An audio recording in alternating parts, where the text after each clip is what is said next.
सतगुरु रामपाल जी परमेश्वर जी की जय हो।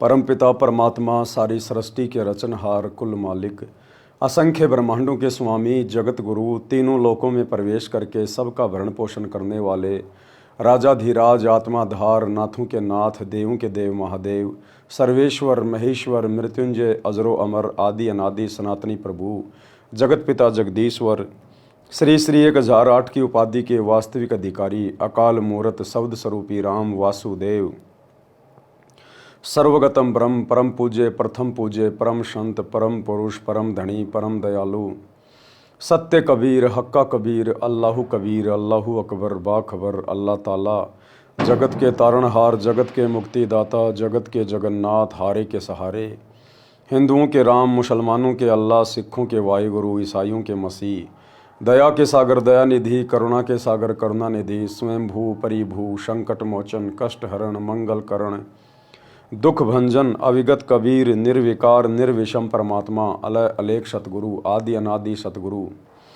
असली मर्यादा पुरुषोत्तम असली राम असली कृष्ण असली घनश्याम असली मुरारी राजाओं के राजा महाराजाओं के महाराजा शहंशाहों के शहंशाह सम्राटों के सम्राट भगवानों के भगवान अल्लाहों के अल्लाह प्रभुओं के प्रभु मसीहाओं के मसीह सच्चे वाहिगुरु बाबाओं के बाबा पीरों के पीर सेठों के सेठ जगत सेठ सावड़सा सेठ सर्वगुण संपन्न अनंत कोटि कलाओं के स्वामी अनंत कोटि ब्रह्मांडों के नायक योगियों में महायोगी ध्यानियों में महाध्यानी सिद्धों में परम सिद्ध ज्ञानियों में तत्व ज्ञानी ब्रह्म ज्ञानी महाज्ञानी परम ज्ञानी सर्वश्रेष्ठ ज्ञानी विज्ञानी युवा कबीर समरथ कबीर असमवात अमित ओजा सच्चे रहनुमा करीम अल्लाह सुभान अल्लाह दुनिया के अंतिम पैगंबर 8 सितंबर 1951 से गांव धनाना जिला सोनीपत हरियाणा भारतवर्ष की पावन भूमि पे प्रकट रियल कल की भगवान श्री नारायण साकार हरि श्री बाबा साहेब नूर अनंत परमात्मा संत श्रोमणी सतगुरु रामपाल जी परमेश्वर जी के चरण कमल में साध संगति से जुड़े हुए देश विदेश से आप और हम सभी सत्सेवक भाई बहनों का अनंत कोटि दंडवत प्रणाम। सत्साई भाई और बहनों, दया परमपिता परमेश्वर जी की सारी सृष्टि के सृजनहार सतगुरु रामपाल जी भगवान की जिनके विशेष आशीर्वाद से शुभ आशीर्वाद से उन्हीं के कर कमल से लिखित पवित्र पुस्तक जीने की राह के ऊपर वीडियो बनाने की श्रृंखला जारी है। इसी श्रृंखला में आज हमारा ये 21वें नंबर का वीडियो है।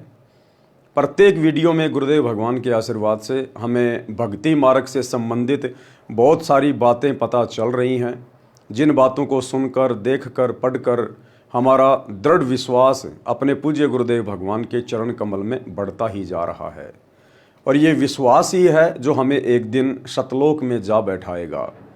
परमात्मा कहते हैं कहे कबीर सुनो वै साधो मैं तो हूँ विश्वास में।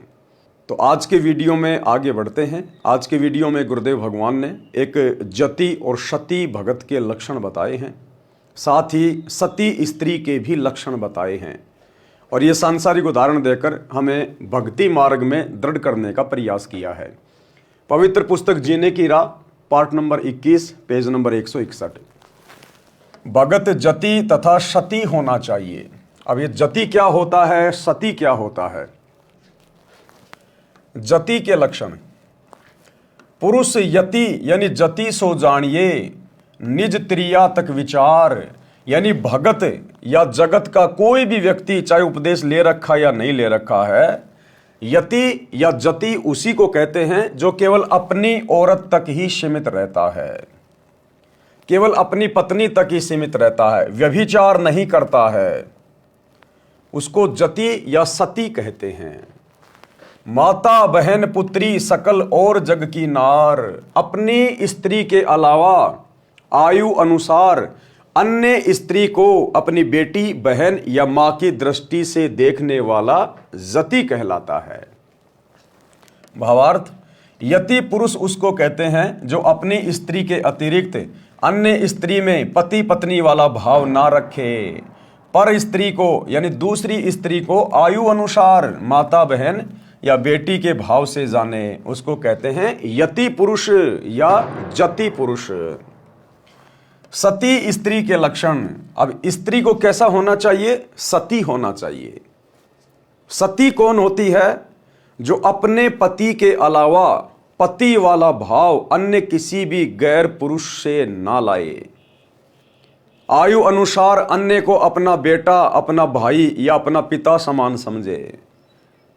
चाहे कोई कितना ही सुंदर पुरुष क्यों ना हो, कितना ही धनवान क्यों ना हो, कितना ही बलवान क्यों ना हो, कितना ही आकर्षक क्यों ना हो, चाहे कोई सोने का पुरुष बना के क्यों ना खड़ा कर दिया जाए, चाहे ऊपर से कोई देवता क्यों ना नीचे उतर के आ जाए, जो सती स्त्री होती है, जो अपने धर्म कर्म की पक्की होती है, वो अपने पति के अतिरिक्त पति वाला भाव यानी मन में गंदे विचार, अश्लील विचार कभी सौपन में भी नहीं लेकर आएगी। उसको कहते हैं सती स्त्री। सती स्त्री के लक्षण: स्त्री सो जो पतिव्रत धर्म धरे, निज पति सेवत जोए, अन्य पुरुष सब जगत में पिता भ्रात सुत होए। अपने पति की आज्ञा में रहे। क्या कह रहे हैं गुरुदेव? सती स्त्री वो है जो अपने पति की आज्ञा में रहे और निज तन मन से लाग, पिया विपरीत न कछु करे, तात्रिया को बड़ भाग। अपने पति की आज्ञा में रहे और अपने पति के अतिरिक्त कुछ भी कार्य ना करे, उस स्त्री के बड़े भाग बताए, बड़ी सौभाग्यशाली बताई वो। गुरुदेव भगवान हमें सांसारिक उदाहरण देकर हमें आध्यात्मिकता में दृढ़ करना चाहते हैं। भक्ति मार्ग में सांसारिक स्त्री का उदाहरण देकर परमेश्वर ने हमारी आत्मा से जोड़ा है। आध्यात्मिक मार्ग में आत्मा स्त्री है, हम भगत भाई बहन स्त्री हैं और हमारा पति उपदेश लेने के बाद हमारा गुरुदेव हो जाता है। तो हमने भी इसी प्रकार से अपने गुरुदेव के प्रति सतीत्व वाला भाव धारण करना चाहिए। अपने गुरु की आज्ञा के अतिरिक्त हमने एक कदम भी भक्ति मार्ग पर भार नहीं रखना चाहिए। हमने अपने गुरु को, अपने पिया को, अपने परमेश्वर को प्रसन्न करने के हर संभव प्रयास करने चाहिए। उनकी आज्ञा के विरुद्ध हमने एक कदम भी बाहर नहीं रखना चाहिए। पिया विपरीत न कछु करे, तात्रिया को बड़ भाग। उस भगत के, चाहे वो बहन हो या भाई हो, उसके बड़े भाग, बड़ी सौभाग्यवती, बड़ी सौभाग्यशाली। भावार्थ: सती स्त्री उसको कहते हैं जो अपने पति से लगाव रखे। आत्मा, पतिव्रता आत्मा, पतिव्रता भगत या बहन उसको कहते हैं जो केवल अपने गुरुदेव भगवान से ही लगन रखे, अन्य किसी में परमात्मा वाला भाव ना देखे, अन्य किसी में परमेश्वर वाले भाव ना देखे। सती स्त्री उसको कहते हैं जो अपने पति से लगाव रखे, अपने पति के अतिरिक्त संसार के अन्य पुरुषों को आयु अनुसार पिता, भाई तथा पुत्र के भाव से देखे यानी बरते, अपने पति की आज्ञा में रहे यानी अपने गुरुदेव की आज्ञा में चले, उनके प्रत्येक नियम और मर्यादा में चले, मन तन से सेवा करे, कोई कार्य पति के विपरीत ना करे, कोई भी कार्य अपने गुरुदेव की भक्ति और मर्यादाओं के विरुद्ध ना करे, वो है पतिव्रता आत्मा। और जब तक हम इस प्रकार से पतिव्रता पद पर नहीं आएंगे तो हमारी भक्ति सफलता की ओर नहीं बढ़ेगी। दान करना कितना अनिवार्य है, यानी भक्ति मार्ग में सच्चे सतगुरु से उपदेश लेने के बाद में दान करना कितना अनिवार्य है। कबीर मनोकामना बिहाय के हर्ष सहित करे दान, ताका तन मन निर्मल होए, होए पाप की हान। कबीर यज्ञ दान बिन गुरु के निस्दिन माला फेर, निष्फल वह करनी सखल सतगुरु बाखे टेर। प्रथम गुरु से पूछिए कीजिए काज बहोर, सो सुखदायक होत है मिटे जीव का खोर। भावार्थ: कबीर परमेश्वर जी ने बताया है कि बिना किसी मनोकामना के जो दान किया जाता है वह दान दोनों फल देता है। बिना किसी मनोकामना के, बिना किसी इच्छा के, बिना किसी भौतिक डिमांड के जो दान किया जाता है, ज्योति पाठ करवाया जाता है अपने गुरुदेव भगवान को, अपने गुरुदेव के कर कमल में, वो दान दोनों कार्य करता है। दोनों कार्य कौन से? क्योंकि सतगुरु अंतर्यामी है, सतगुरु को बताने की आवश्यकता नहीं है कि आपके ऊपर क्या संकट है या क्या संकट आने वाला है। सतगुरु अंतर्यामी है, वो हमारे मन में उठने वाली बात को जान जाते हैं। जिस घटना का जो आने वाले समय में घटने वाली है, हमारे ऊपर कोई संकट आने वाला है, कोई दुख आने वाला है, हम नहीं जानते, सतगुरु पहले से जानते हैं। तो सतगुरु को दान धर्म करते समय, ज्योति पाठ करवाते समय हमने अपने मन में कोई इच्छा नहीं रखनी, निष्काम भाव से हमने दान करना चाहिए। गुरुदेव कहते हैं जब तक भक्ति सह कामना तब लग निष्फल सेव, कहे कबीर वे क्यों मिले निष्कामी निज देव। और परमात्मा कहते हैं बिन इच्छा जो देत है सो दान कहावे, फल बाचे नहीं तास का वो अमरापुर जावे। तो बिना इच्छा के, बिना भौतिक डिमांड के यदि हम अपने गुरुदेव को ज्योति पाठ करवाएंगे या दान करेंगे तो हमारे भौतिक जो कार्य हैं, सांसारिक जो कार्य हैं, वो भी हमारे पूरे होंगे, कोई अड़चन नहीं आएगी, कोई बाधा नहीं आएगी बिन मांगे। और दूसरा काम करेगा मोक्ष में, यानी वो दान धर्म, वो कमाई हमारी मोक्ष में भी सहायक होगी। और यदि आपने डिमांड करके गुरुजी को ज्योति पाठ करवाई या दान किया, मन में कोई इच्छा आपके कि ये भगवान एक छोटा सा मेरे को प्लाट मिल जाए, ये भगवान मेरा लड़का नौकरी लग जाए, भले आप अपने गुरु से ना कहिए, लेकिन यदि आपके मन में कुछ इस प्रकार के विचार चल रहे हैं तो वो आपका सांसारिक कार्य तो हो सकता है परमात्मा पूरा कर देगा, आपके पोता भी हो जाएगा, आपका एक प्लाट भी ले लिया जाएगा, आपका बेटा भी नौकरी लग जाएगा, लेकिन वो दान धर्म का फल फिर आपके मोक्ष में काउंट नहीं होगा। तो परमात्मा ने बहुत अच्छा तरीका बताया कि जब भी दान धर्म करो, ज्योति पाठ अपने गुरुजी के हाथों में दो, तो मन में कोई इच्छा मत करो किसी प्रकार की, आंख बंद करके दे दो अपने गुरुदेव के चरणों में। आपके दोनों कार्य सफल होंगे, आपके सांसारिक कार्य भी अंतर्यामी सतगुरु सफल करेगा और मोक्ष में भी वो भक्ति धन आपका ऐड हो जाएगा। कबीर परमेश्वर जी ने बताया है कि बिना किसी मनोकामना के जो दान किया जाता है वह दान दोनों फल देता है। वर्तमान जीवन में कार्य की सिद्धि भी होगी तथा भविष्य के लिए पुण्य जमा होगा, और जो मनोकामना पूर्ति के लिए किया जाता है वह कार्य सिद्धि के पश्चात समाप्त हो जाता है। बिना मनोकामना पूर्ति के किया गया दान आत्मा को निर्मल करता है, पाप नाश करता है। पहले गुरु धारण करो, फिर गुरुदेव जी के निर्देश अनुसार दान करना चाहिए। सबसे पहले तो गुरु धारण करो, और गुरु भी सच्चा पूर्ण गुरु, तत्वदर्शी गुरु, और वो वर्तमान में केवल एक ही है पृथ्वी पे, सतगुरु रामपाल जी। गुरु धारण करने के बाद गुरुदेव जी के निर्देश अनुसार दान करना चाहिए। फिर आपने किसी भी ऐरे गहरे नथु बैरे के हाथों में दान नहीं देना, अपने किसी भी गुरु भाई के हाथों में दान नहीं देना, ज्योति पाठ का पैसा नहीं देना। अपने गुरुजी के निर्देशन में, गुरुजी से आज्ञा लेकर फिर आपने ज्योति पाठ करवानी है। ये नियम है जो गुरुदेव यहां लिख रहे हैं कि गुरु बिन माला फेरते, गुरु बिन देते दान, गुरु बिन दोनों निष्फल है चाहे पूछो वेद पुराण। गुरु बिन दान पुण्य जो करही, मिथ्या होय कभू न फल ही। और गुरुदेव ने हमें निर्देशित किया है, आदेशित किया है सत्संगों में कि बच्चों सुपात्र को दान धर्म करना चाहिए, सुपात्र के हाथों में ज्योति पाठ का पैसा देना चाहिए। और फिर गुरुदेव ने यह भी बताया कि बच्चों सुपात्र इस पूरी पृथ्वी पर आपके गुरु के अलावा कोई दूसरा नहीं है। गुरु का बेटा कभी सुपात्र नहीं होता, गुरु की बेटी सुपात्र नहीं होती, गुरु की पत्नी सुपात्र नहीं होती, गुरु का भाई सुपात्र नहीं है, कोई कोऑर्डिनेटर सुपात्र नहीं है। सतगुरु ही सुपात्र है, या फिर सतगुरु जिसको अपना अधिकारी नियुक्त कर दे, सार्वजनिक तौर पर ठप्पा लगा दे अपना, उसके बाद फिर वो अधिकारी होता है। तो ये ठप्पा भाई अधिकारी वाला जब तक सतगुरु रामपाल जी भगवान धरती पे हैं तब तक किसी और के ऊपर नहीं लगाएंगे, अपने बेटा बेटी के ऊपर नहीं लगाएंगे, भाई बंधुओं के ऊपर नहीं लगाएंगे, किसी कोऑर्डिनेटर के ऊपर नहीं लगाएंगे।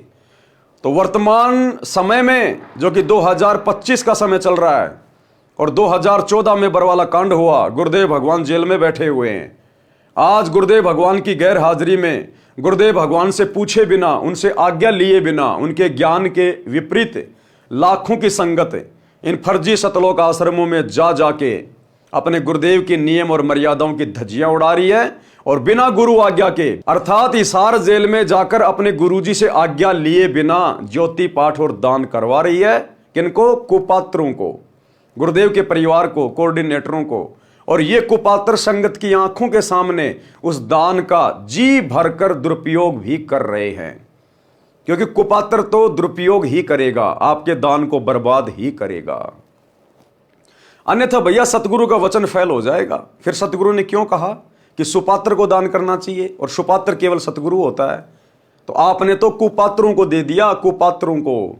गुरु का परिवार आपका सतगुरु नहीं है, ये कोऑर्डिनेटर आपके सतगुरु नहीं है। आपने किन कुपात्रों को दे दिया इस परीक्षा के समय में? और ये कुपात्र जी भर के आपके करोड़ों के दान का दुरुपयोग कर रहे हैं, आपके कर्म फोड़ रहे हैं, आपकी मर्यादा तोड़वा रहे हैं। धनाना गांव में करोड़ों रुपये का स्टेडियम बना दिया, जो कि गुरुदेव की आज्ञाओं के खिलाफ, सत्संगों के विपरीत। हरियाणा के जाट आरक्षण में करोड़ों रुपया चंदे के रूप में दे दिया।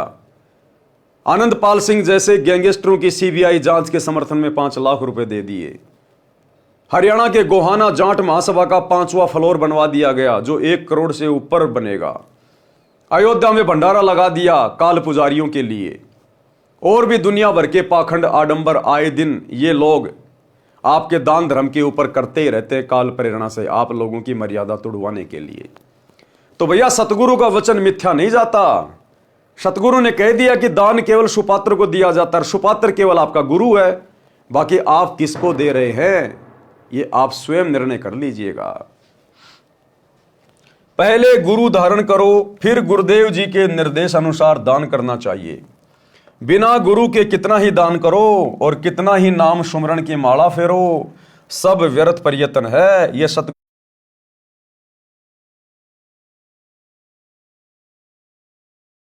का तो ये मतलब है कि सबसे पहले सच्चा गुरु धारण करो, उसके बाद में दान करो।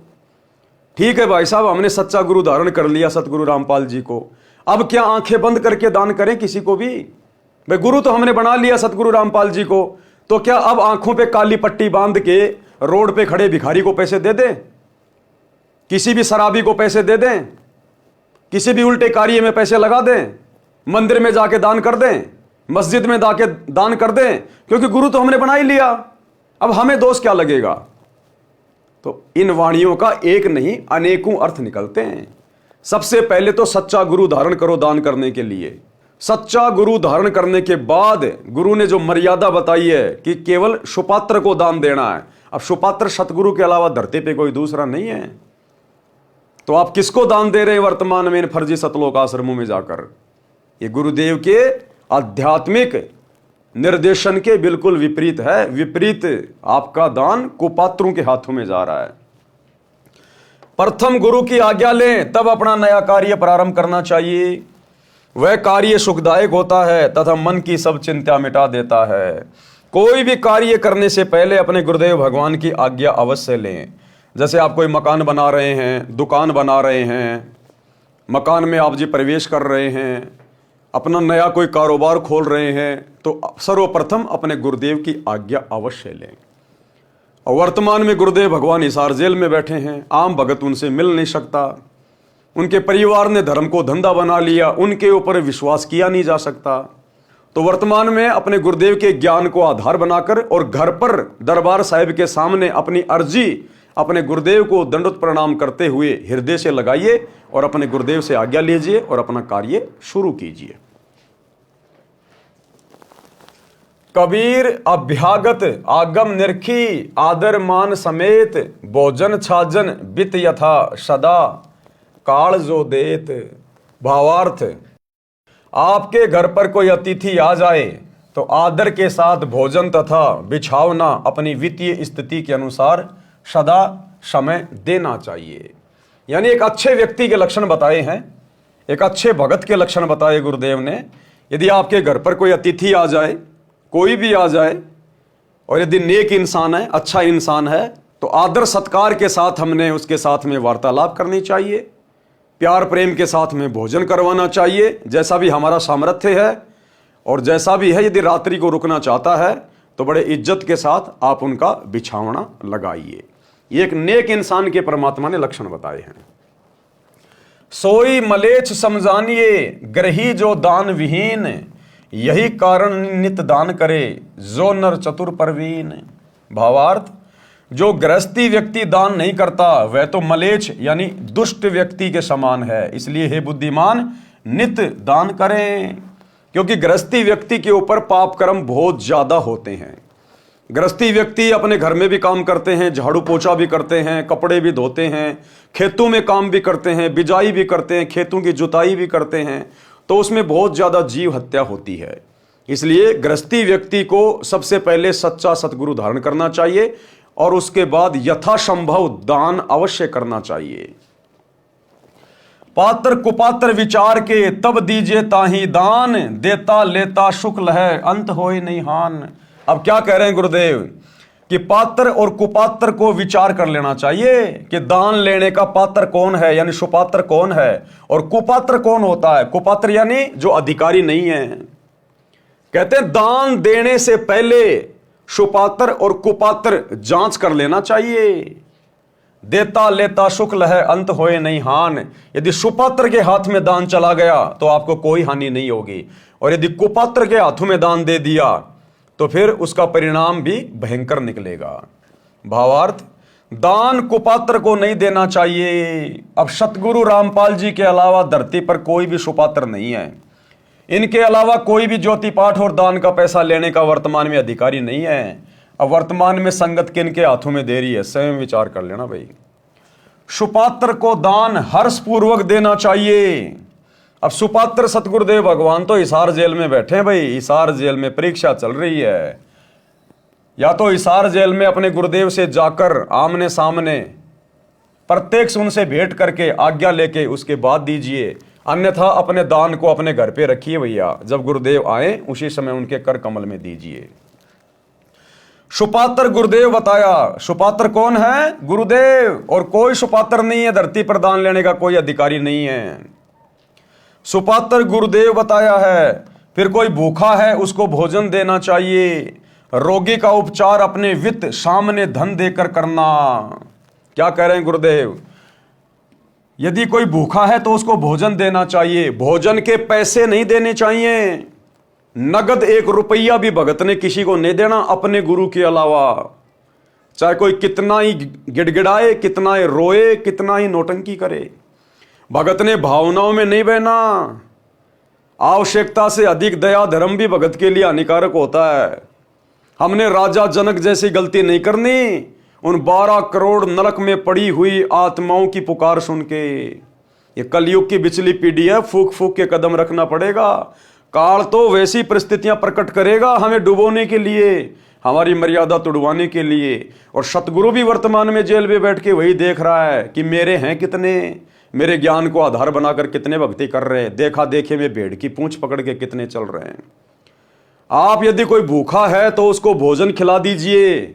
आपके घर से बना के खिला दीजिए, या आप यदि बाजार में हैं और कोई आपसे भोजन की डिमांड कर रहा है, वास्तव में भूखा है, तो किसी भी दुकान से भोजन लेकर आप उसको दे दीजिए। आपने नगद पैसा बिल्कुल भी नहीं देना, बिल्कुल भी। यदि आप जल्दबाजी में हैं, उसको भोजन करवाने की स्थिति में नहीं है, तो हाथ जोड़ लीजिए कि भाई साहब माफ करना, अभी मैं थोड़ा जल्दी में हूं।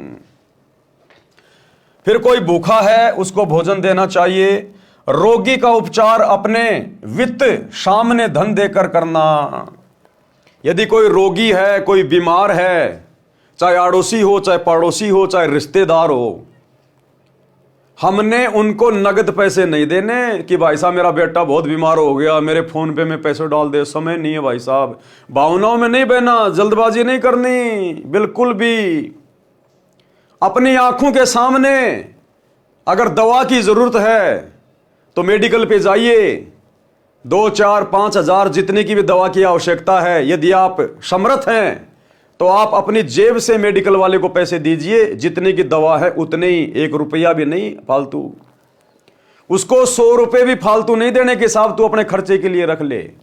हाँ, यदि हमारा कोई भगत भाई बहन है, नाम उपदेश ले रखा है, मर्यादा में है, उसको हम नगद पैसा देके उधार मदद कर सकते हैं, क्योंकि वो परमात्मा का भगत है, वो पैसे का दुरुपयोग नहीं करेगा।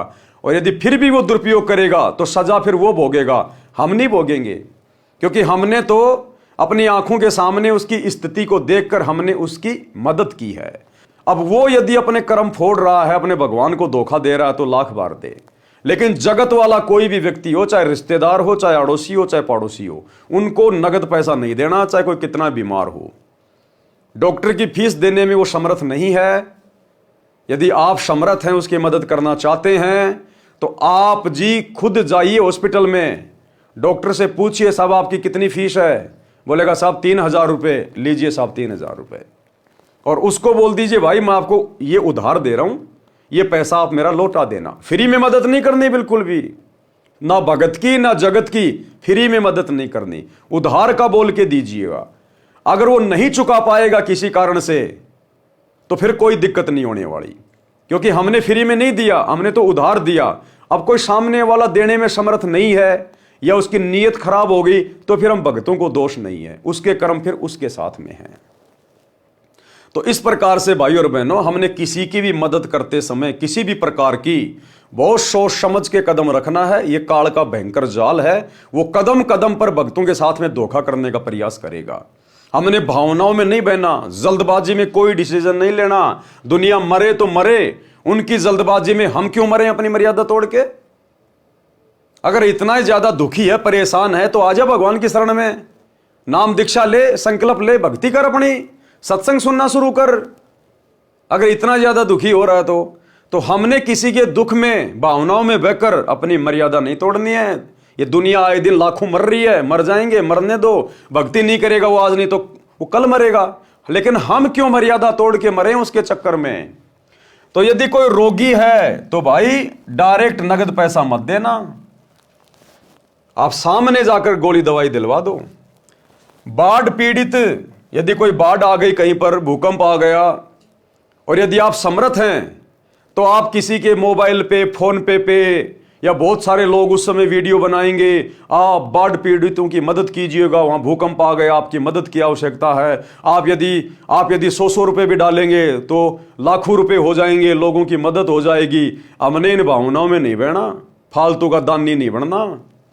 यदि आपके आसपास ऐसा कोई सिस्टम है, कहीं बाढ़ आई है, कोई भूकंप आया है, आप जी अपने घर से भोजन भंडारा बनवा के लेके जाइए, और उसके बाद आप उनको भोजन दीजिएगा।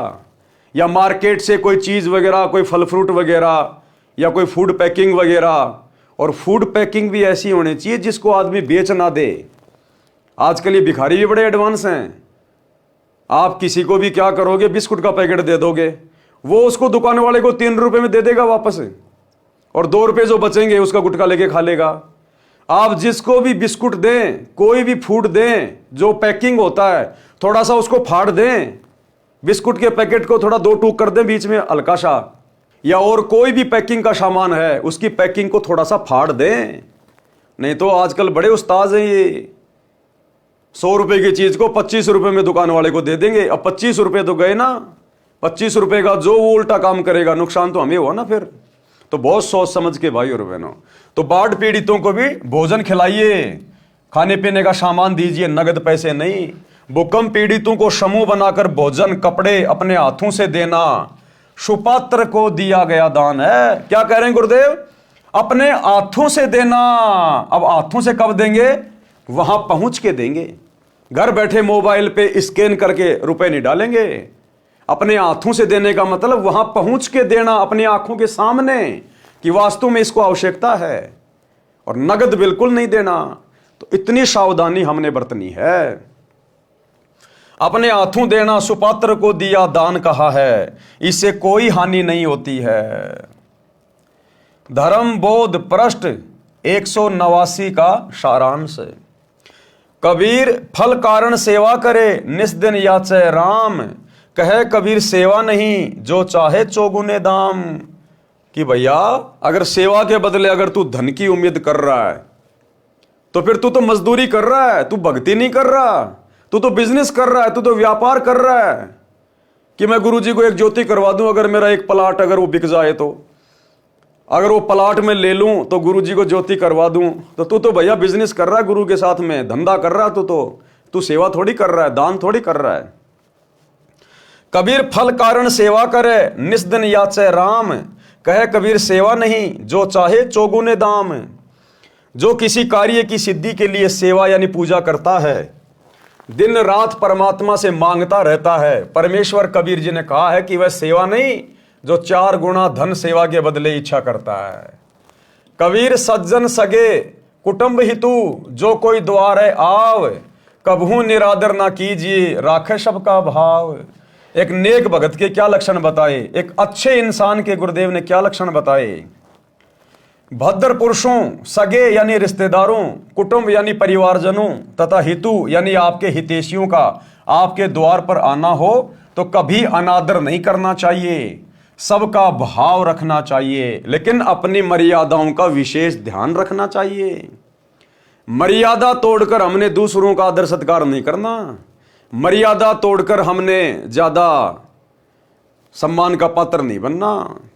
अपनी मर्यादा पहले, घर पर कोई भी आ जाए, रिश्तेदार आ जाओ, कोई सगा संबंधी आ जाओ, सबको प्यार प्रेम से बोलिए, बढ़िया भोजन खिलाइएगा, परमात्मा की चर्चा सुनाइएगा। हमने अपनी मर्यादाओं का सबसे पहले ध्यान रखना है। कबीर कोड़ी कोड़ी जोड़कर कीने लाख करोड़, पैसा एक ना संग चले केते दाम बटोर। कि भैया कितना ही जोड़ ले, कितना ही बैंक भर ले, कितना ही दुनिया लूट ले, रिश्वत ले ले, ठग ले, अंत में तेरे साथ एक फुट्टी कोड़ी भी नहीं जाएगी। जो कर्म तूने बिगाड़ लिए, लोगों को ठग के, चोरी करके, धन जमा करके, वो कर्म तेरे साथ जाएंगे। भावार्थ, दान धर्म पर पैसा खर्च किया नहीं, लाखों करोड़ों रुपए जमा कर लिए, संसार छोड़कर जाते समय एक पैसा भी साथ नहीं चलेगा, चाहे कितना ही धन संग्रह कर लो। जो धन हरि के हेत धर्म रा नहीं लगात, सो धन चोर लबार गहे धर छाती पर लात। जो व्यक्ति दान धर्म में पैसा नहीं लगाता, शुभ कार्यों में पैसा नहीं लगाता है, कहते हैं जो धन हरि के हेत धर्म रा नहीं लगात, सो धन चोर लबार गहे धर छाती पर लात। कहते हैं चोर उसके धन को चुरा लेंगे, उसकी छाती पे लात धर के। आपका लड़का बीमार हो जाएगा, एक्सीडेंट हो जाएगा, आपने डॉक्टर को लाखों रुपए देने पड़ेंगे, कार्ड ले गए, छाती पे पैर रख के। जो आप 5,000 रुपए भी दान में लगाने से डर रहे थे ना, कि कहीं पैसे कम ना पड़ जाए, नुकसान ना हो जाए, अब छोरा बीमार हो गया, अब लाखों रुपए वो डॉक्टर लेगा छाती पे पैर धर के। घर में चोरी हो जाएगी, चोर चुरा ले जाएंगे पैसा, ज्वेलरी, सोना चांदी, छाती पे पैर रख के रोते रहो फिर बाद में। और दान धर्म करते तो परमात्मा मुसीबत में आगे खड़ा हुआ मिलता, आगे खड़ा हुआ। जो धन परमात्मा के निमित्त खर्च नहीं होता, कभी धर्म कर्म में नहीं लगता, उसके धन को डाकू, चोर, लुटेरे छाती ऊपर लात रखकर यानी डरा धमकाकर छीन ले जाते हैं। सत का सौदा जो करे दंभ छल छिद्र त्यागे, अपने भाग का धन लहे पर धन विषम लागे। सत का सौदा यानी सत भक्ति जो करे, जो सत भक्ति रूपी धंधा करे, व्यापार करे, और दंभ यानी अहंकार, और छल छिद्र त्यागे यानी ये चतुराई, ये कपट, धोखाधड़ी, इसको छोड़ दे, और अपने भाग का धन लहे, केवल अपनी किस्मत का धन ही अपना समझे, पर धन विषम लागे। दूसरे का धन, दूसरे का पैसा जहर के समान लगना चाहिए। अपने जीवन में परमात्मा से डरकर सत्य के आधार से सर्व कर्म करने चाहिए। कि भैया एक दिन मालिक के दरबार में भी जाना है, आज नहीं तो कल ये शरीर भी छूटेगा, ऊपर भगवान के दरबार में भी जाएगा, वहां तेरा अकाउंट होगा पाई पाई का। तुमने उस दरगाह का महल नहीं देखा, धर्मराज के तिल तिल का लेखा। जो अपने भाग्य में धन लिखा है उसी में संतोष करना चाहिए, पर धन को जहर के समान समझें। पर धन क्या, लोगों को लूटना, ठगना, झूठ बोल के धन इकट्ठा करना, रिश्वत वगैरह लेना, ये होता है पर धन हड़पना। भूखा जही घरते फिरे ताको लागे पाप, जिसके घर से कोई व्यक्ति भूखा चला जाता है, कहते हैं वो महापापी व्यक्ति होता है, महापापी। कैसे? कोई रिश्तेदार है आपके घर पे आया, आप उसको भोजन नहीं करवा पाए, आप कह रहे हो भाई साहब भोजन तो करते जाओ, भोजन का समय हो गया, और वो कह रहा है कि नहीं नहीं भाई साहब मेरा पेट भरा हुआ है, मुझे वास्तव में भूख नहीं लग रही।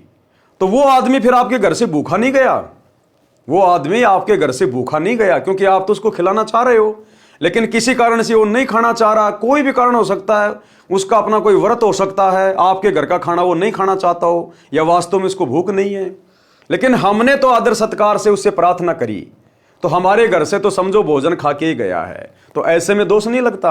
हाँ, यदि आपकी बोलचाल से, आपके झगड़ालू स्वभाव से, आपके द्वारा कुछ उल्टा सीधा बोलने से यदि वो व्यक्ति नाराज होकर और भोजन करके नहीं जाता है, या आपने उसको भोजन नहीं करवाया, तो फिर आप जी परमात्मा के दोषी बनते हैं। तो भगत ने आए हुए को एक प्रकार से, जैसे कहते हैं ना कि भाई घर पे आया हुआ तो भगवान समान होता है, मेहमान तो भगवान समान होता है, तो हमने उसी भाव से उनको भोजन पानी के लिए जरूर प्रार्थना करनी चाहिए। और कोई नहीं खा के जाता है अपनी मर्जी से, तो फिर हमें दोष नहीं है।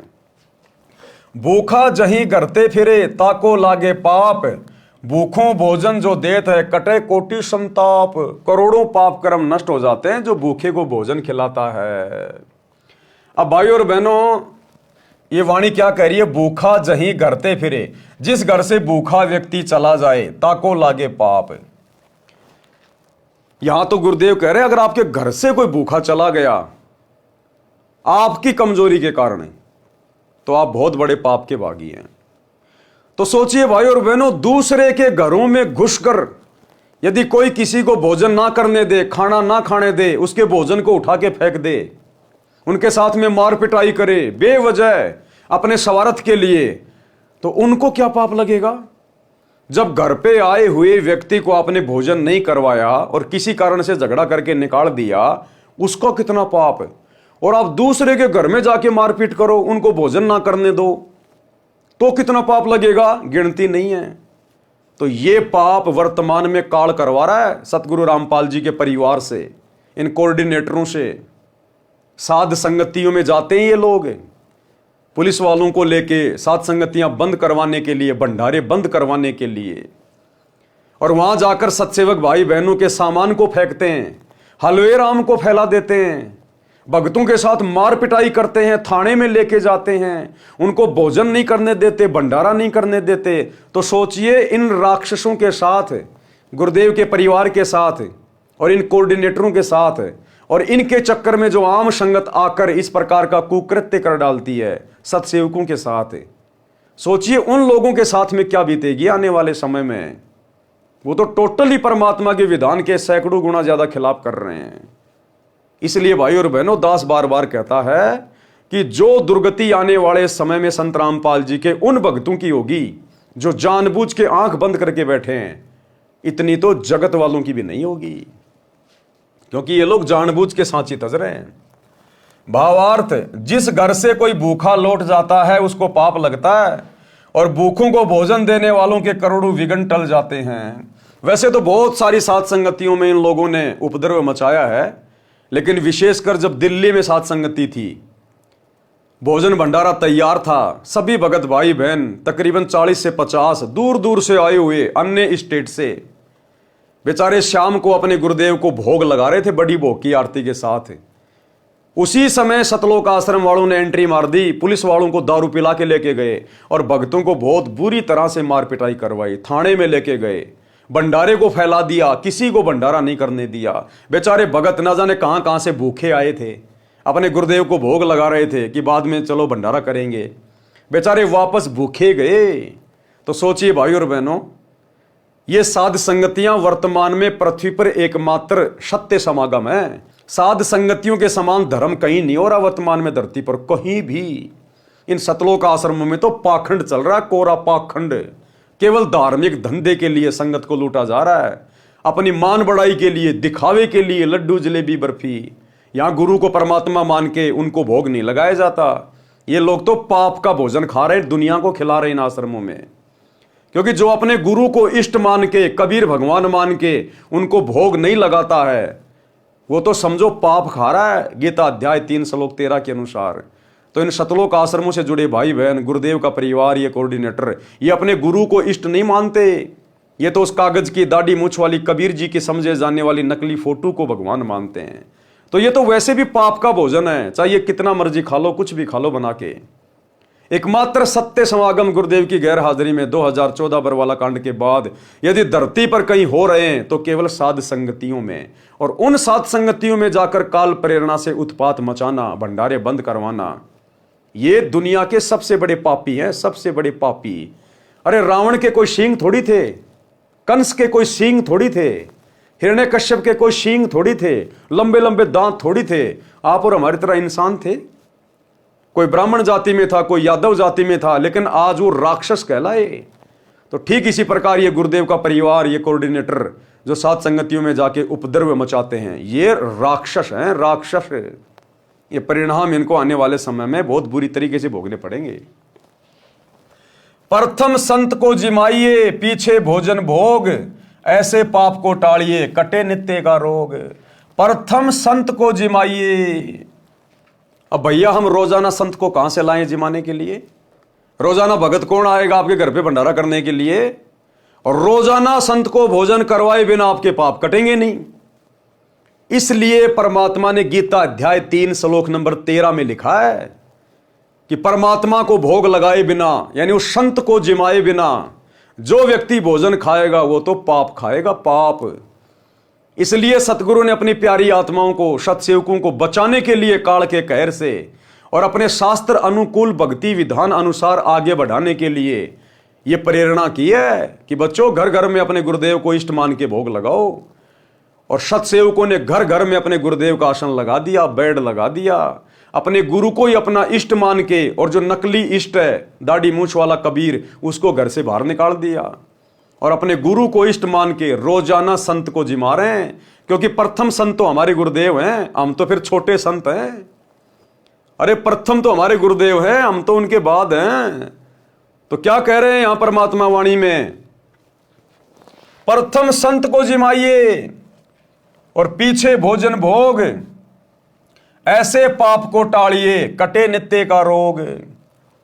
अब मान लीजिए किसी घर में 5 भगत हैं, वो 5 संत हैं। अब बताइए 5 संत हैं, लेकिन पहले वो खिलाएंगे किसको? क्योंकि आदेश क्या हो गया? प्रथम संत को जिमाइए। तो मान लीजिए आपने अपने बेटों को जिमा दिया, वो भगत हैं, तो आपको तो मिल गया पुण्य, लेकिन आपके बेटों को पुण्य कहां मिला? क्योंकि उन्होंने तो संत को जिमाए बिना भोजन कर लिया। और यदि आपके बेटे पहले आपको जिमा रहे हैं तो फिर आप पाप से दूर नहीं हट पाएंगे, क्योंकि आपने किसी संत को भोजन करवाए बिना आपने कैसे खा लिया? तो यहां संत कौन है असल में? जो उन 5 को लाभ मिलेगा उसको भोजन करवाने से। सबसे बड़ा संत हमारा गुरु।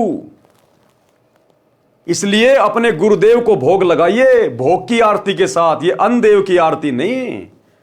थाली में रोटी डाल ली, एक टुकड़ा तोड़ के रख दिया और अन्नदेव की छोटी आरती कर दी, वो संत जिमाना नहीं है, वो तो तुम जिम रहे हो।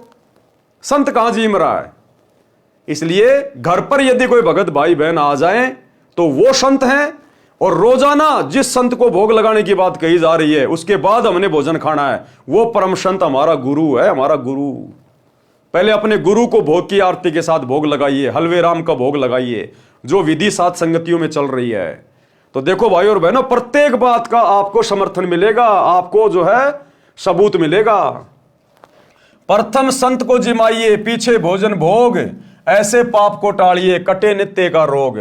यदि आपके घर पर कोई संत भगत आ जाए तो पहले उसको भोजन कराना चाहिए, पीछे आप भोजन खाना चाहिए। इस प्रकार अपने सिर पर नित्य आने वाले पाप के कारण कष्ट को टालना चाहिए। अब भैया रोजाना संत कहां से आएंगे? रोजाना घर पे भगत कहां से आएंगे? तो ये परम संत है, इसको पहचान लीजिए। संतों का संत, परम संत, इन्हें अपना इष्ट मानकर गीता अध्याय 3 श्लोक 13 के अनुसार प्रतिदिन भोग लगाइए, हमारे सारे पाप ना कट जाएं। कर्म बोध पृष्ठ 180 का सारांश। कबीर यद्यपि उत्तम कर्म करी रह रहित अभिमान, कि भगत ने केवल श्रेष्ठ कर्म करने चाहिए, अपने गुरुदेव भगवान की आज्ञा में रहकर उनके बताए अनुसार ही धार्मिक जो कर्म है वो करने चाहिए। रह रहित अभिमान और घमंड से दूर रहना चाहिए, मान बड़ाई अहंकार से दूर रहना चाहिए।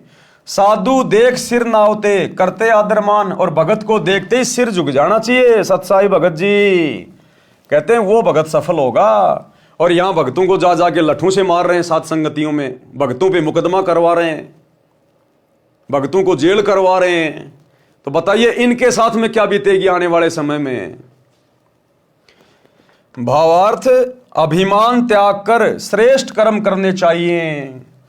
अब भैया अभिमान तो कूट कूट के भर दिया काल ने संगत में, वर्तमान में गुरुदेव की गैर हाजिरी में। अभिमान कहां से त्यागेंगे और श्रेष्ठ कर्म कहां से करेंगे? ये तो घटिया कर्मों में लग गए। राजनेताओं की रैलियों में धक्के खाना श्रेष्ठ कर्म नहीं है भक्ति मार्ग में। दुनिया के लिए अपने गुरुदेव की मर्यादा तोड़ के स्टेडियम बनवाना श्रेष्ठ कर्म नहीं है भक्ति मार्ग में। अयोध्या में जाके आन उपासना को बढ़ावा देते हुए काल पुजारियों के लिए भंडारा लगाना ये श्रेष्ठ कर्म नहीं है गुरुदेव के अनुसार। हरियाणा के जाटों की धर्मशाला बनवाना, करोड़ों रुपया भक्तों के दान पाठ का ज्योति का बर्बाद करना ये श्रेष्ठ कर्म नहीं है। जाट आरक्षण में करोड़ों रुपया चंदे में दे देना, भक्तों की मर्यादा तोड़वाना वहां बैठा कर ये श्रेष्ठ कर्म नहीं है। आनंदपाल जैसे गुंडों की सीबीआई जांच का समर्थन करने के लिए राजपूत करणी सेना की रैली में जाके बैठना और 5 लाख रुपए चंदे के रूप में देना ये भक्ति मार्ग में श्रेष्ठ कर्म नहीं है। आश्रम में हॉस्पिटल बनाना अति घटिया कर्म, अति घटिया कर्म। तो भाई और बहनों, परमात्मा का विधान क्या कह रहा है, गुरुदेव का संविधान क्या कह रहा है और भगत समाज किस दिशा में जा रहा है, इसी बात की परीक्षा लेने के लिए, अपने सिर से नकली भक्तों का बोझ उतारने के लिए परमात्मा ये लीला कर रहे हैं। इस जेल में बैठने की किसी ने बांध नहीं रखा है, वो अबंध परमात्मा है। अभिमान त्याग कर श्रेष्ठ कर्म करने चाहिए। संत भगत को आता देखकर शीश झुकाकर प्रणाम तथा सम्मान करना चाहिए। कबीर बार बार निज शरणते सुने जो धर्म पुराण, कोमल चित उदार नित हिंसा रहित बखान। भगत को चाहिए कि वह बार बार धर्म कर्म के विषय में सत्संग ज्ञान सुने और अपना चित्त कोमल रखे। अहिंसा परम धर्म है, ऐसे अहिंसा संबंधी प्रवचन सुनने चाहिए। कबीर न्याय धर्म युक्त कर्म सब करे, न करना कभू अन्याय। जो अन्यायी पुरुष है बंधे जमपुर जाए। सदा न्याय युक्त कर्म करने चाहिए, कभी भी अन्याय नहीं करना चाहिए। जो अन्याय करते हैं वे यमराज के लोक में नरक में जाते हैं। धर्म बोध पृष्ठ 181 का सारांश है। आम संगत यदि बेचारी कानों में सोना पहन ले, कोई चांदी के आभूषण पहन ले, तो तुरंत उनका शतलोक आश्रम वालों की तरफ से पीला पर्चा निकाल दिया जाता है कि गुरुजी का आदेश है, ये अभी तक सोना पहनता है और सारनाम भी ले रखा है, इसकी सभी आश्रमों से नामदान सेंटरों से नो एंट्री की जाती है। और गुरुजी की लड़की मंजू, देखे कोई माई का लाल, उससे छुड़वा देना कानों में सोना पहनना। अरे गुरु की बड़ी लड़की जिसने सारनाम ले लिया, सार शब्द ले लिया, बस वो तो सतलोक के लिए तैयार बैठी है, कभी भी जा सकती है। उसका सोना पहनना छुड़वा दो ना कोई माई का लाल। आज 2025 तक तो सोना पहनना छोड़ा नहीं है, आगे की मैं कह नहीं सकता।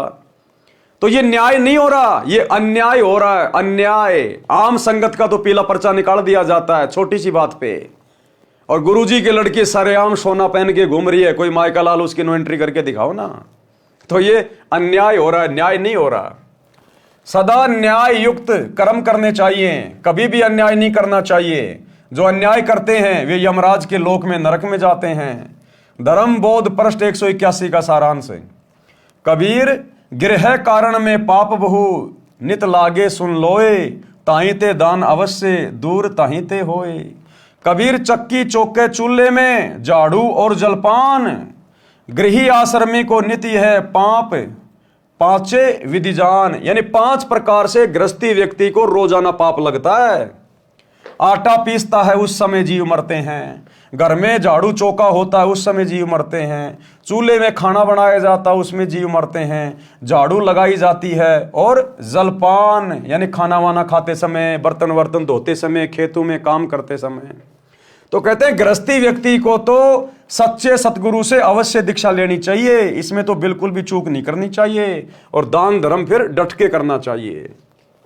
भावार्थ, गृहस्थी को चक्की से आटा पीसने में, खाना बनाने में चूल्हे में अग्नि जलाई जाती है, चौका अर्थात स्थान लीपने में तथा झाड़ू लगाने तथा खाने तथा पीने में 5 प्रकार से पाप लगते हैं। हे संसारी लोगों सुनो, इन कारणों से आपको नित पाप लगते हैं, इसलिए दान करना आवश्यक है। ये पाप दान करने से ही नाश होंगे। गुरुदेव कहते हैं जो चौका तुम देवो नित्या, 1000 ब्राह्मण की है हत्या। माता बहनें रोजाना घर में जो पोंछा लगाती हैं, या पहले गारा से गोबर से जमीन को लिपा करते थे, आजकल जैसे पोंछा वगैरह मार देते हैं, वाइपर मार देते हैं। तो गुरुदेव कहते हैं 1000 ब्राह्मणों की हत्या के बराबर पाप होता है, इतने जीव मरते हैं। इसलिए गृहस्थी व्यक्ति को सच्चा सतगुरु धारण करके और दान धर्म अवश्य करना चाहिए, तभी उनके वो पाप कटेंगे। क्योंकि पाप बहुत प्रकार के होते हैं और कई प्रकार से उनका नाश होता है।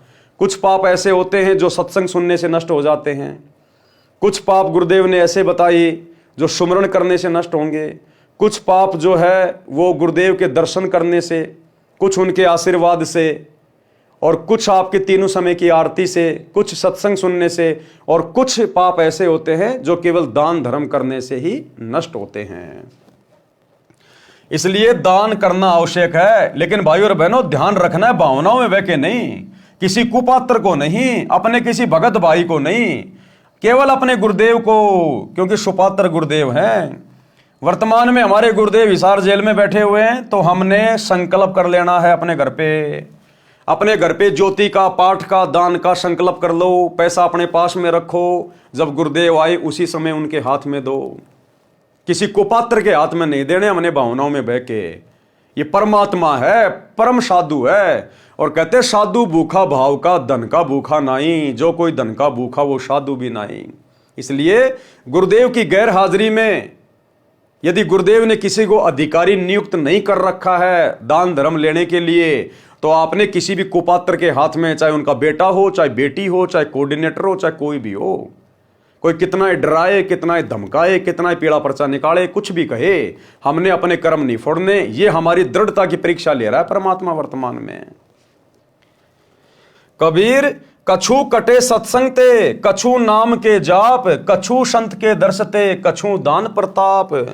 भगत के पाप कई धार्मिक क्रियाओं से समाप्त होते हैं, कुछ सत्संग वचन सुनने से, ज्ञान यज्ञ के कारण, कुछ नाम के जाप से, कुछ संत के दर्शन करने से, तथा कुछ दान के प्रभाव से समाप्त होते हैं। जैसे वस्त्र पहनते हैं, मिट्टी धूल लगने से मैले होते हैं, उनको पानी साबुन से धोया जाता है, इसी प्रकार नित्य कार्य में पाप लगना स्वाभाविक है। इसी प्रकार वस्त्र की तरह सत्संग वचन नाम सुमरण दान व संत दर्शन रूपी साबुन पानी से रोजाना धोने से आत्मा निर्मल रहती है, भक्ति में मन लगा रहता है। अब देखो भाई और बहनों, वर्तमान में हम सभी सत्सेवक भाई बहन, हम ना किसी आश्रम में जाते, ना हम इन आश्रमों में जाके अपने गुरुदेव की गैर हाजिरी में किसी को ज्योति पाठ और दान का पैसा दे रहे। उसके बावजूद भी आप और हम भगत भाई बहनों की भक्ति इन आश्रम वालों से, गुरुदेव के परिवार वालों से, इन कोऑर्डिनेटरों से लाख गुना अच्छी चल रही है, लाख गुना अच्छी। गुरुजी के प्रति जो भाव हमारे हैं इनके वर्तमान में नहीं है। जो श्रद्धा गुरुदेव के प्रति आप और हमारी है इनकी नहीं है। मर्यादा तोड़ने से, कोई भी पाप करने से जितना हम सत्सेवक भाई बहन डरते हैं, ये लोग नहीं डरते, ये तो खुले सांड हो गए। जबकि हम दान भी नहीं कर रहे वर्तमान में। क्यों? क्योंकि वर्तमान में दान करें किसको, ये हमारी परीक्षा चल रही है। हम भाई बहन संकल्प कर लेते हैं, हमारे गुरु परमात्मा है, अंतर्यामी है, पूर्ण संत हैं, वे हमारे भाव देखकर हमारे दान को जो हम घर से कर लेते हैं, संकल्प करके, ज्योति पाठ करके, परमात्मा उसको स्वीकार कर लेते हैं। इसलिए हमारी आत्मा निर्मल है, हमारा मन निर्मल है, इसलिए हमारा भक्ति में मन लग रहा है। हम मर्यादा शौपन में भी तोड़ने की नहीं सोच सकते। हमें डर है, भय है कि कहीं गुरुदेव भगवान नाराज ना हो जाए, मेरी भक्ति बर्बाद ना हो जाए। तो उधर तो दान धर्म करते करते, लड्डू जलेबी बर्फी खाते खाते, सारे उल्टे कर्म करते करते भी उन लोगों का भाव नहीं बन रहा, अपने गुरु को इष्ट नहीं मान रहे, बात बात पे मर्यादा तोड़ रहे हैं। और इधर हम भाई बहन 10 साल हो गए आश्रमों का मुंह भी नहीं देख रहे, इन कुपात्रों को ज्योति पाठ का एक नया रुपया भी नहीं दे रहे, और फिर भी हमारी भक्ति दिन रात ऊपर की ओर बढ़ रही है। तो गुरुजी किसके साथ है? ज्ञान आधारी भगत के साथ है, मर्यादित भगत के साथ है। और जब दान धर्म करने का समय आएगा, जब हमारे गुरुदेव हमारे समक्ष आएंगे, आश्रम में आएंगे, जहां भी आएंगे, जितना हमारा सामर्थ्य है उससे कहीं ज्यादा दिल खोलकर अपने गुरुदेव के चरणों में अर्पित करेंगे। क्योंकि नियम है भक्ति का कि पात्र को पात्र विचार कहता ही दीजिए दान। तो भैया वर्तमान में तो सब कुपात्र हैं, सुपात्र तो जेल में बैठा हुआ है, उनके आने के बाद ही देंगे। उनके परिवार को, इन कोऑर्डिनेटरों को आश्रमों में जाके इन कुपात्रों को दान धर्म देकर हम अपने कर्म नहीं फोड़ सकते, परीक्षा के समय में गुरुजी को नाराज नहीं कर सकते। कबीर जो धन पाए न धर्म करत, ना ही सदव्यवहार, सो प्रभु के चोर हैं फिरते मारो मार। जो धन परमात्मा ने मानव को दिया है उसमें से जो दान नहीं करते और ना अच्छा आचरण करते हैं वे परमात्मा के चोर हैं, जो माया जोड़ने की धुन में मारे मारे फिरते हैं। संत गरीबदास जी ने भी कहा है कि जिन हर की चोरी करी और गए राम गुण भूल, ते विदना बागुल किए रहे उर्दमुख झूल। यही प्रमाण गीता अध्याय 3 श्लोक 10 से 13 में कहा है कि जो धर्म कर्म नहीं करते, जो परमात्मा द्वारा दिए धन से दान आदि धर्म कार्य नहीं करते, वे तो चोर हैं। वे तो अपना शरीर पोषण करने के लिए अन्न पकाते हैं, धर्म में नहीं लगाते, वे तो पाप ही खाते हैं। बच्चों को शिक्षा अवश्य दिलानी चाहिए। बच्चों को भगत ने शिक्षा अवश्य दिलानी चाहिए। या कौन सी शिक्षा की बात हो रही है? धार्मिक शिक्षा की। यानी बच्चों को सतगुरु से उपदेश दिलाना चाहिए, यह धार्मिक शिक्षा है। सत्संग सुनाना चाहिए, यह धार्मिक शिक्षा है। क्या कह रहे हैं परमात्मा? बच्चों को शिक्षा अवश्य दिलानी चाहिए। कबीर मात पिता सो शत्रु हैं, बाल पढ़ावे नाही, हंसन में बगुला यथा तथा अनपढ़ सो पंडित माही। भावार्थ, जो माता पिता अपने बच्चों को पढ़ाते नहीं, वे अपने बच्चों के शत्रु हैं। अशिक्षित व्यक्ति शिक्षित व्यक्तियों में ऐसा होता है जैसे हंस पक्षियों में बगुला। अब देखो क्या लिख रहे हैं गुरुदेव, यहां पढ़ाने का तात्पर्य धार्मिक ज्ञान कराने से है, सत्संग आदि सुनने से है। ये नहीं कि यार गुरुजी ने कह दिया अब तो मैं मेरे बच्चे को इंजीनियर बनाऊंगा, डॉक्टर बनाऊंगा, वकील बनाऊंगा। तुम जो मर्जी बना लो अपनी तरफ से, लेकिन गुरुदेव का आदेश है धार्मिक शिक्षा, सत्संग सुनाना, गुरुदेव की पुस्तकें पढ़ाना, यह धार्मिक शिक्षा है। ये सांसारिक शिक्षा चाहे पढ़ो ना पढ़ो, इसका कोई यूज नहीं है। ये धार्मिक शिक्षा मुख्य है, जिससे हमें परमात्मा मिलेगा, मोक्ष मिलेगा। ये सांसारिक शिक्षा पढ़ पढ़ के बड़े बड़े राजा महाराजा बन के आज वो कुत्ते बन के फिर रहे हैं, गधे बन के फिर रहे हैं। रोडों पे इनकी मूर्तियां लग रही हैं, साल में एक बार साफ करते हैं, बाकी धूल मिट्टी जम रही है, कौवा बीट करता है बैठ के। सांसारिक शिक्षा ले लेके अपना नाम करके जो शरीर छोड़ के चले गए बिना भक्ति के, आज उनकी बाहर भी दुर्गति और उनकी मूर्तियों की भी दुर्गति। तो यह धार्मिक शिक्षा की बात हो रही है। अपने बच्चे को अगर आप अक्षर ज्ञान करवाना चाहते हैं तो केवल 8वीं 10वीं तक पढ़ाइए, यदि आप भगत हैं तो। देखो, जिसको ज्ञान नहीं है, जो उपदेशी नहीं है, वो तो जो मर्जी अपने बच्चे को चाहे राष्ट्रपति बनाओ, हमें कोई लेना देना नहीं। यहां भक्तों की बात हो रही है, क्योंकि भक्तों को फिर ज्ञान हो जाता कि गुरुदेव ने शिक्षा क्यों दी है। आज से पहले शिक्षा क्यों नहीं थी? 1950 से पहले शिक्षा घर घर में क्यों नहीं थी? लाखों साल बीत गई सतयुग से लेकर आज तक शिक्षा क्यों नहीं दी भगवान ने? ये वर्तमान समय में क्यों दी पिछली पीढ़ी में? क्योंकि वर्तमान में परमात्मा ने अक्षर ज्ञान करवा के शास्त्रों को दिखा दिखा के अपनी पहचान करवानी थी। हमारी आत्मा को दृढ़ करना था कि सतगुरु ही परमात्मा होता है और परमात्मा की भक्ति कितनी आवश्यक है। अब हमें पता चल गया तो हमारे बच्चों को, हमारे पोतों को, पोतियों को तो ऑटोमेटिक ही पता चलेगा। जो हम भक्ति करेंगे वो ही हमारे पीछे पीछे वो करेंगे।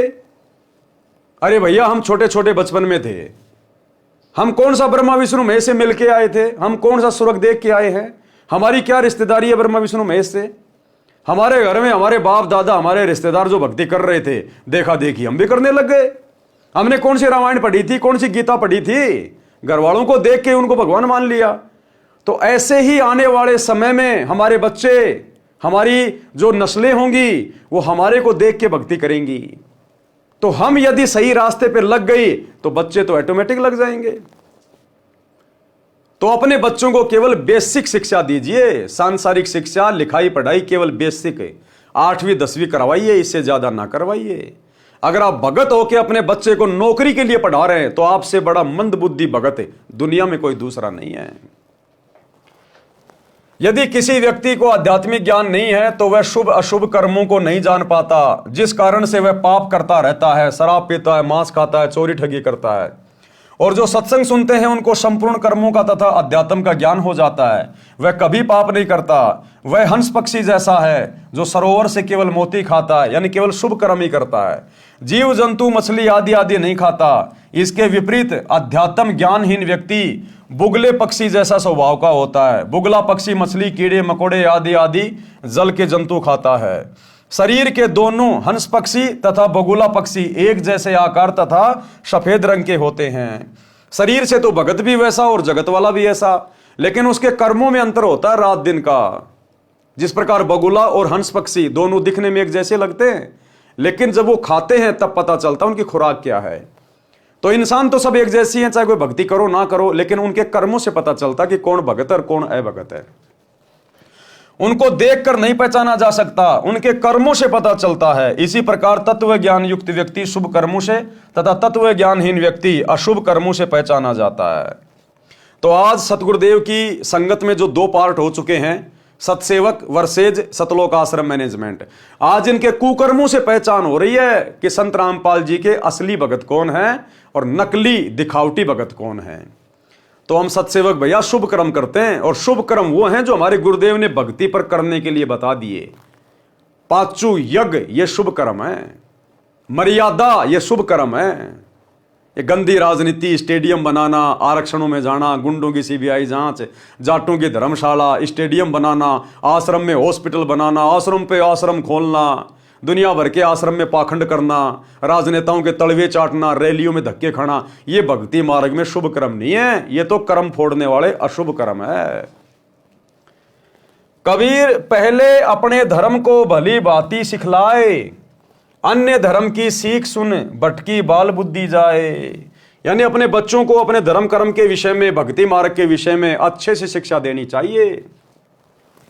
बच्चों को या परिवार के अन्य सदस्यों को पहले अपने धर्म का ज्ञान पूर्ण रूप से करवाना चाहिए कि भैया वर्तमान में अपने गुरुजी के अलावा धरती पे कोई सत भक्ति नहीं है। इस भक्ति से ही हम जन्म जन्मांतर का, जन्म मरण का रोग नष्ट करवा सकते हैं, नरक की घोर यातनाएं समाप्त हो सकती हैं, 84 लाख योनियों में गधे कुत्ते सूअर वाले कष्टों से दूर हो सकते हैं, सतलोक में जाकर अखंड सुख भोग सकते हैं, हमारा ये लोक भी सुखी, हमारा परलोक भी सुखी। इसलिए हमने गुरुजी की तीनों समय की आरती, सुमरण करना, सत्संग सुनना, पांचों यज्ञ करना बहुत जरूरी है। हमने अन्य बच्चों की तरह फालतू में त्योहार मनाना, परंपराओं को निभाना, हमने ये काम नहीं करने। मोबाइल में गेम वगैरह नहीं खेलने, दान धर्म करना चाहिए अपने गुरुजी को, भगत ने मीठा बोलना चाहिए, गाली गलौच नहीं निकालनी चाहिए, मोबाइल में कोई गेम नहीं खेलना चाहिए, कोई अश्लील कोई फिल्म वगैरह नहीं देखनी चाहिए।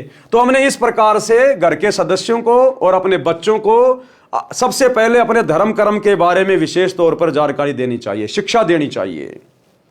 यह है असल में शिक्षा जो आगे चलकर हमारे बच्चों का भविष्य उज्जवल बनाएगी। क्योंकि जिसके साथ परमात्मा हो गया भाई, जो सतभक्ति करेगा तो ऑटोमेटिक परमात्मा उसके साथ होगा, और जब भगवान जिसके साथ है तो फिर राजा भी फैले उसके आगे। तो आने वाले समय में यदि किसी का उज्जवल भविष्य होगा, सुनहरा जीवन होगा, सुखमय जीवन होगा, तो केवल सतगुरु रामपाल जी के मर्यादित भक्तों का होगा। यहां के राजा को भी वो सुख नहीं होंगे जो सुख और मानसिक शांति सतगुरु रामपाल जी के सत भक्तों को होगी। इसलिए गुरुदेव कह रहे हैं बच्चों को या परिवार के अन्य सदस्यों को पहले अपने धर्म का ज्ञान पूर्ण रूप से करवाना चाहिए। जिनको अपने धर्म यानी धार्मिक क्रियाओं का ज्ञान नहीं, वह बालक जैसी बुद्धि का होता है, चाहे 80 साल का क्यों ना हो। यानी जिसको सतगुरु रामपाल जी की सत भक्ति का ज्ञान नहीं, मोक्ष मार्ग का ज्ञान नहीं, वो चाहे देश का राष्ट्रपति है, चाहे 90 साल का है, कितना बड़ा धनपति है, वो बालक बुद्धि का आदमी है, बालक बुद्धि का आदमी। उसने तो अपना मूल धन अपने समाज से बर्बाद कर दी। वे अन्य धर्म पंथ की शिक्षा सुनकर भटक जाते हैं। जिनको अपने धर्म यानी पंथ का संपूर्ण ज्ञान है वह भ्रमित नहीं होता। तो हम सत्सेवकों को भैया अपने 13वें यथार्थ कबीर पंथ का संपूर्ण ज्ञान दे दिया गुरुदेव ने। इसलिए हम राजनीति करके भटके नहीं, हम आरक्षणों में जाके भटके नहीं, हम गुंडों की सीबीआई जांच में जाके भटके नहीं, चंदे के रूप में दान का पैसा उनको दे के भटके नहीं, हमने स्टेडियम खुलवाकर भटके नहीं, अयोध्या में भंडारा लगाकर हम भटके नहीं, आश्रमों पे आश्रम खोलकर भटके नहीं, कुपात्रों को ज्योति पाठ और दान का पैसा दे के भटके नहीं, आश्रमों में गुरुदेव के ज्ञान और विधान के खिलाफ हॉस्पिटल खोलकर भटके नहीं। क्यों?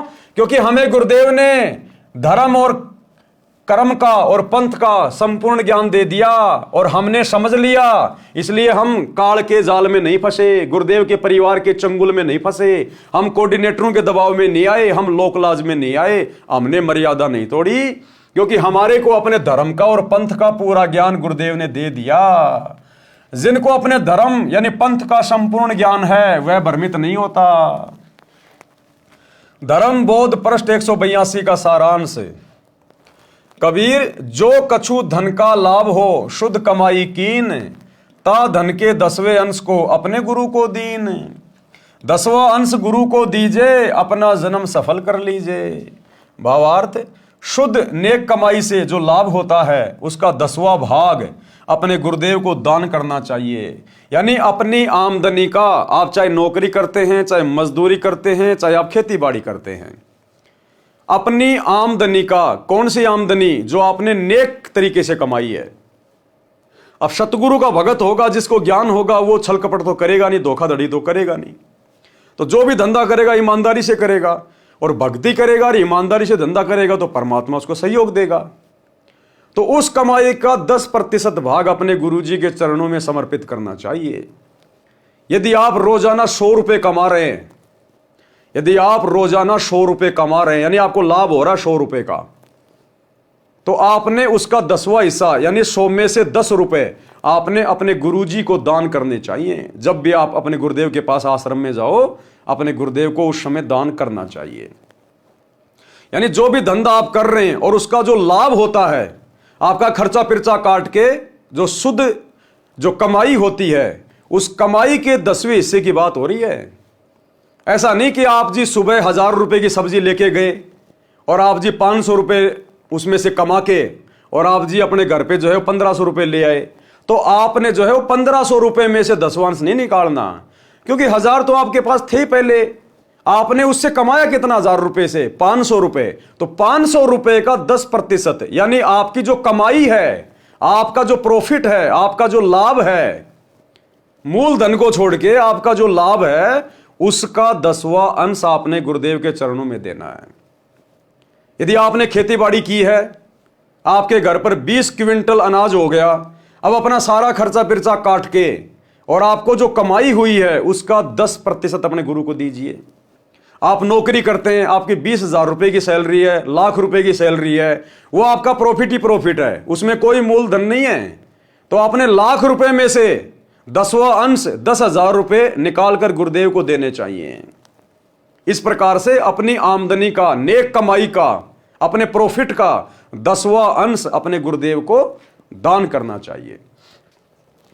कबीर, जे गुरु निकट निवास करे तो सेवा कर नित्य, जो कछु दूर बसे पल पल ध्यान से हित। यदि गुरुजी का स्थान आपके निवास के निकट है तो प्रतिदिन सेवा के लिए जाइए, यदि दूर है तो उनकी याद पल पल करनी चाहिए। इससे भगत का हित होता है, यानी लाभ प्राप्त होता है। कबीर, छठे मास गुरु दर्श करंते कभू न चूको हंस, गुरु दरस अरु सत्संग विचार सो उदरे जात है वंश। कबीर, छठे मास ना कर सके वर्ष में करो धाय, वर्ष में दर्श नहीं करे तो भगत साकट ठहराए। जो 1 साल में भी अपने गुरुजी के दर्शनों को नहीं जाता है जहां उनके गुरुदेव हैं, अब वर्तमान में हमारे गुरुदेव हिसार जेल में बैठे हैं, उनके दर्शन ना कर पाना हमारी मजबूरी है, तो ऐसे समय में भाई और बहनों हमें दोष नहीं लगता। यदि गुरुजी आश्रम में हैं और फिर भी यदि हम साल में 1 बार भी गुरुजी के दर्शन करने नहीं जा रहे हैं, तो फिर हम साकट हैं, हम भक्ति नहीं चाहते। और वैसे आप चाहे रोज जाओ, अगर गुरुदेव के आसपास रहते हो 2, 4, 5 किलोमीटर में, तो चाहे रोजाना गुरुदेव के दर्शन करने चाहिए। रोजाना नहीं कर सको तो सप्ताह में 1 बार जरूर दर्शन के लिए जाइए। और भी थोड़े दूर हैं तो 15 दिन में जरूर दर्शन करने जाइए। 15 दिन में भी नहीं कर सकते हैं, थोड़ा और दूर रहते हैं, तो महीने में तो चूकना नहीं चाहिए। अगर महीने में भी किसी कारण से दर्शन नहीं कर पा रहे हैं तो 3 महीने में, 3 महीना भी नहीं तो कम से कम 6 महीने में तो जाना ही जाना चाहिए। मान लीजिए कोई ज्यादा ही दूर है, ज्यादा ही दिक्कत है, छुट्टी वाटी नहीं मिल रही, 100 कारण बन रहे हैं, तो गुरुदेव कह रहे हैं बेटा साल में 1 बार तो चूक मत जाना, चाहे तू जापान में रहता है, चाहे तू चांद पे रहता है। भक्ति नियम कहता है साल में 1 बार तेरे को आना पड़ेगा अपने गुरुजी के पास, जहां तेरे गुरु आश्रम में बैठे हैं, जहां भी बैठे हैं, साल में 1 बार तो आना पड़ेगा, नहीं तो फिर तू भक्ति चाहता ही नहीं, फिर तू ड्रामेबाजी कर रहा है। अब वर्तमान में गुरुदेव हिसार जेल में बैठे हैं, हमारी मजबूरी है, तो ऐसे में हमें दोष नहीं लगता, चाहे 10 साल क्यों ना लग जाए। तो ये जितनी भी वाणियां हैं, जो ये प्रकरण है, इसको गुरुदेव भगवान ने बड़े अच्छे से अपने एक 4-5 मिनट के सत्संग में समझाया है। हम वो सत्संग सुन लेते हैं, आपकी सारी शंकाओं का समाधान हो जाएगा। उसमें यह समाधान भी हो जाएगा कि जैसे वर्तमान में गुरुदेव हिसार जेल में बैठे हैं, हम तो उनके दर्शन ही नहीं कर पा रहे, कई साल हो गई, तो क्या हमें दोष लगेगा? तो उसका भी समाधान गुरुदेव ने उसमें कर रखा है कि बच्चों, जब मैं रोहतक की जेल में गया था करोथा कांड के सिलसिले में 21 महीने, जब बाहर आया मैंने सत्संग सुनाया तो कई भक्तों को शंका हो गई कि गुरुजी हम तो आपके 21 महीने दर्शन नहीं कर पाए, फिर हमारा तो नामखंड हो गया होगा, क्योंकि आप कह रहे हैं साल में एक बार जरूर दर्शन करने चाहिए। तो गुरुदेव ने कहा कि बच्चों, ऐसी परिस्थितियों में नामखंड नहीं होता। आप तो चाह रहे थे गुरुजी के दर्शन करना, लेकिन आपकी मजबूरी थी, इसलिए ऐसी स्थिति में नामखंड नहीं होता। जब गुरुजी सामान्य स्थिति में हो, आश्रम में हो, उस समय यदि आप 1 साल में नहीं आते हो तो आपको नाम रहित माना जाएगा। सुनिए सत्संग। परमात्मा बार बार प्रार्थना करते हैं कि संत मिलन को चालियो, दिन में कई बारे, आसौज के में जो ये गणा करें उपकार। भाई कई बार ना जा सके तो संत दर्श 2 बखत कर ले, कह कबीर संत दर्श ते यू काल दगा ना दे। 2 बखत भी ना कर सके तो दिन में कर एक बार, कह कबीरता दास का बेड़ा हो जा पार। फिर परमात्मा बताते हैं कि एक बार भी नहीं कर सकता है, दूरी ज्यादा हो जाती है, तो कहते हैं सप्ताह में 1 बार अवश्य कोशिश कराने की। सप्ताह में भी नहीं बात बनती है, ज्यादा दूरी है, तो पक्ष यानी 15वें दिन पक्ष अवश्य। उससे भी दूरी है तो फिर 1 महीने में अवश्य दर्शन करने की चेष्टा कर, अवश्य पहुंच। और फिर भी कुछ ज्यादा ही विदेश दूर चला गया है तो 6 महीने तक चूकिए मत। और भी ज्यादा कोई मजबूरी या दूर चला गया है तो 1 वर्ष में संत के दर्शन के लिए अवश्य आइए। और दूर रहते हुए फिर कैसी भावना रखे?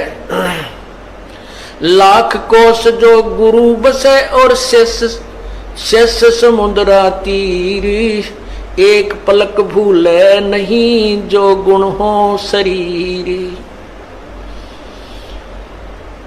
कहते हैं गुरुजी चाहे लाख कोस की दूरी पर बैठे हैं लेकिन दिल से दूर नहीं होने चाहिए। तो 1 साल में कोस अवश्य पहुंचना चाहिए। अब यहां भक्तों के शंका आती है कि गुरुजी अब 1.25 वर्ष तक अज्ञात रहे, दर्शन नहीं हो सके, तो क्या हमारे ऊपर, क्या हमारा जो नाम तो फिर खंड नहीं हो गया है? ऐसा कुछ नहीं है। ये लीला परमात्मा की है। जैसे कोई एक्सीडेंट हो जाता है और भाई उसमें टांग टूट जा, प्लास्टर बांधे रहना पड़ता है और चारपाई पे लेटा पड़ा रहना होता है। लेकिन जब ठीक हो जाए, जब थोड़ा ही पड़ा रहना है, फिर तो काम करे, घूमे, फिर अपने सारे कार्य सुचारू करे। तो ये कोई लीला है परमात्मा की, इनमें ऐसा कोई दोष नहीं आता। क्योंकि आप तो रो रहे थे, आप गुरु जी से दूर नहीं थे, आपकी आत्मा तड़फ रही थी और उन नादान लोगों ने स्वयं भी पाप कमा लिया जिन्हें हमारा विरोध करके ये ऐसा झूठा केस बनाकर परमात्मा के कुत्तों को सजा उन्होंने हमारे को प्रताड़नाएं दी है, जेल में डाला। अब मुझे इस बात का डर है कि उन गेला के बनेगी। तो क्या कह रहे हैं गुरुदेव? वर्ष में दर्श नहीं करे सो भगत साकट ठहराए, कबीर जय गुरु पर लोक गमन करे, सीख मानियो शीस। यदि आपके गुरुदेव परलोक गमन कर जाते हैं, सतलोक में चले जाते हैं, पहली बात तो भैया वर्तमान कलयुग की बिचली पीढ़ी में उन आत्माओं के सौभाग्य का कुछ कहा ही नहीं जा सकता जो अपने गुरुजी के रहते सहते अपनी भक्ति सफल करके सतलोक चले जाएंगे। और मान लीजिए किसी कारण से हम यहाँ रह गए, अभी हमारा समय नहीं आया, भक्ति पूरी हुई नहीं है, और यदि हमसे पहले गुरुदेव सतलोक चले गए, आज जिस रूप में गुरुदेव आए हुए हैं, यदि अपने लोक में चले जाते हैं, प्रस्थान कर जाते हैं सतलोक को, और हम यदि रह जाते हैं, तो उसके बाद हमने क्या सावधानी बरतनी है। कबीर जय गुरु परलोक गमन करे, यानी सतलोक चले जाएं, सीख मानिए शीस। उसके बाद हमने केवल गुरु जी की शिक्षाओं पे चलना है, उनकी प्रत्येक मर्यादा में रहकर, प्रत्येक आज्ञा का पालन करके, जो उन्होंने हमें बताया, समझाया, सिखाया, जिस कारण से हमारा मोक्ष होगा, हमने उनकी प्रत्येक मर्यादाओं को, उनकी आज्ञा मानकर हमने आजीवन करते रहना है। नाम को खंड नहीं होने देना, मर्यादा नहीं टूटनी चाहिए। केवल गुरु की आज्ञा की बात हो रही है, किसी भगत की देखा देखी नहीं करना, गुरु के परिवार की बातें मान के नहीं चलना, किसी कोऑर्डिनेटर की बातों में आके नहीं भक्ति करनी। गुरु के ज्ञान आधार से तोल लेना। आपको जो मर्जी कोई आज्ञा दे, कोई आदेश दे, कुछ भी कहे, उसके आदेश को अपने गुरुजी के सत्संग से विचार कर लेना कि यह सही है या गलत है, उसके बाद ही भक्ति पे वो कदम आगे रखना। तो कहते हैं कबीर जय गुरु सतलोक गमन करे, सीख मानिए शीस, और हरदम गुरु को साथ जानकर सुमरो नित जगदीश। और हमेशा अपने गुरुजी को शब्द रूप में अपने साथ में मानिए कि मेरे गुरुजी गए कहीं नहीं है, ये तो शब्द स्वरूपी राम है, ये कहां जाएंगे, इनका एक पैर सतलोक में, एक पैर इस पृथ्वी लोक पर। अगर गुरु पृथ्वी छोड़ के चला गया तो जीव भक्ति कर ही नहीं सकता। कहते हैं आग लगी आकाश में, झड़झड़ पड़े अंगार, और सतगुरु ना हो धरती पर तो जल मरे संसार। तो सतगुरु हमेशा हमारे साथ में रहेंगे। ये तो काललोक के नियम अनुसार, विधान अनुसार जो स्वयं इस परमात्मा ने बनाया है कि यहां ना कोई अमर है ना कोई अमर रहेगा, ये तो मृत्यु लोक है। और हमारे गुरुदेव भी एक संत की भूमिका कर रहे हैं, एक इंसान रूप में आके संत की भूमिका कर रहे हैं। तो इंसान की जितनी उम्र होती है उस उम्र को पूरा करके गुरुदेव ने भी यहाँ की मर्यादाओं को बनाए रखते हुए यहाँ से जाना पड़ता है। तो गुरुदेव के जाने के बाद हमने उनकी प्रत्येक आज्ञा और मर्यादा में रह के भक्ति करनी है। एक क्षण के लिए भी हमारे अंदर यह भाव नहीं आना चाहिए कि मेरे गुरुजी मुझे छोड़ के गए। अगर यह मन में आ गया, आंखों से आंसू भी आ गए आपके, किस बात को लेकर कि गुरुजी छोड़ के चले गए, गुरुजी छोड़ के चले गए, इस बात को लेकर आंखों में आंसू नहीं आने चाहिए। बाकी गुरुजी के प्रेम में चाहे लाख रो, दिन रात रो, उससे हमारी भक्ति बढ़ेगी। और अगर यह सोचकर कि अब मेरा क्या होगा, हे भगवान मैं सतलोक जा पाऊंगा नहीं जा पाऊंगा, गुरुजी तो गए, ये लो अब क्या होगा, तो फिर वो भगत फैल है। और बाकी जब गुरुजी सतलोक जा रहे हैं तो उनके प्यार में रहो, उनसे प्रार्थना करो कि हे गुरुदेव भगवान अपने दास के ऊपर दया करना, मेहन करना मालिक, हे बंदी छोड़, मेरे घर पर मेरे घट में शब्द रूप में सदा विराजमान रहना गुरुदेव, मुझे आशीर्वाद देना, मुझे हिम्मत देना गुरुदेव कि मैं शौपन में भी कभी आपकी मर्यादा ना तोड़ूं। हे परमात्मा मुझ नीच पर विशेष दया रखना। यह कहकर प्रार्थना करते हुए रोइए आप, चाहे गुरुदेव के जाते समय रोइए, उनके बाद में रोइए, आज रोइए, अभी रोइए, कोई दिक्कत नहीं, वो रोना हमारे हित में, हमारे फायदे में। लेकिन मन में यह सोचकर कि लो जी गुरुजी तो गए, अब मेरा क्या होगा, फिर वो भगत फैल है, क्योंकि वो फिर ज्ञान आधारी नहीं है। तो क्या कह रहे हैं कि हमेशा अपने गुरुदेव को सतलोक गमन के बाद शब्द रूप में अपने साथ में समझना चाहिए। भाई और बहनों, ये बहुत विशेष पॉइंट है। और जिस दिन गुरुदेव भगवान यहां से गमन करेंगे वो हमारी एक और परीक्षा होगी कि कितने भक्तों के मन में कच्चापन आएगा कि लो जी गुरुजी तो गए, अब तो हो गया हमारा मोक्ष। गुरुदेव के जाने के बाद तो भक्तों ने और ज्यादा दृढ़ हो जाना चाहिए कि भैया सतगुरु धरती से प्रस्थान कर गए, अब यदि मर्यादा टूट गई तो कोई नाम शुद्धिकरण काम नहीं करेगा। अब ये ड्रामेबाजी नहीं चलेगी, नाम टूट गया शुद्ध करवा लो, टूट गया शुद्ध करवा लो। अभी तक तो शुद्ध करने वाला धरती पे था, अब सतगुरु चले गए, अब तेरा नाम कहीं शुद्ध नहीं होने वाला अगर मर्यादा तोड़ दी तो उस भगत ने तो मरना मंजूर, लेकिन मर्यादा नहीं टूटने देनी है। तब कहीं जाकर सतगुरु उसका हाथ पकड़ के सतलोक में लेगा। अन्यथा सतगुरु के सतलोक जाने के बाद यदि आप मर्यादा तोड़ते रहे, भक्ति को हल्के में लेते रहे, आपका इस कलयुग की बिजली पीढ़ी में मोक्ष नहीं है। फिर हजारों साल केवल सतगुरु का ज्ञान चलेगा, भक्ति चलेगी, सतयुग जैसा माहौल होगा। अगर मर्यादा तोड़ दी फिर मोक्ष नहीं होगा।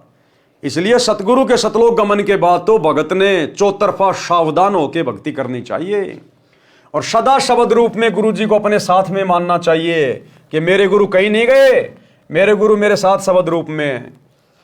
और गुरु को शब्द रूप में वही मानेगा जो साध संगति से जुड़ा होगा, जो गुरु को इष्ट मान चुका होगा। क्योंकि आज 10 साल से हमारे गुरुदेव हिसार जेल में बैठे हैं, हम उनको हिसार जेल में नहीं देख रहे। हमने तो गुरु का घर घर में आसन लगा दिया, बेड लगा दिया, रोजाना भोग लगा रहे हैं अपने बाप को, रोजाना उनकी चरण सेवा कर रहे हैं। हम अपने गुरुजी को अपने से दूर कहीं नहीं देखते। तभी तो मर्यादा में है कि हमारा बाप पल पल देख रहा है, घर में बैठा हुआ है। घर में ऊंची आवाज में भी बात नहीं करते, लड़ाई झगड़ा भी नहीं करते बिल्कुल भी, कि पिताजी बैठे हुए हैं। तो इस भाव से तो जब हमने आज ही इस परीक्षा के समय में जैसा गुरु चाहता है, आज ही हमने अपने गुरु को शब्द रूप में मान रखा कि घट ही में गंगा, घट ही में जमुना और घट ही में है जगदीश। जगदीश कौन? हमारे गुरु जी। हम तो आज ही उनको शब्द रूप में मान के भक्ति कर रहे हैं, तभी तो हम मर्यादा नहीं तोड़ रहे, तभी तो हम इन फर्जी आश्रमों में नहीं जाते।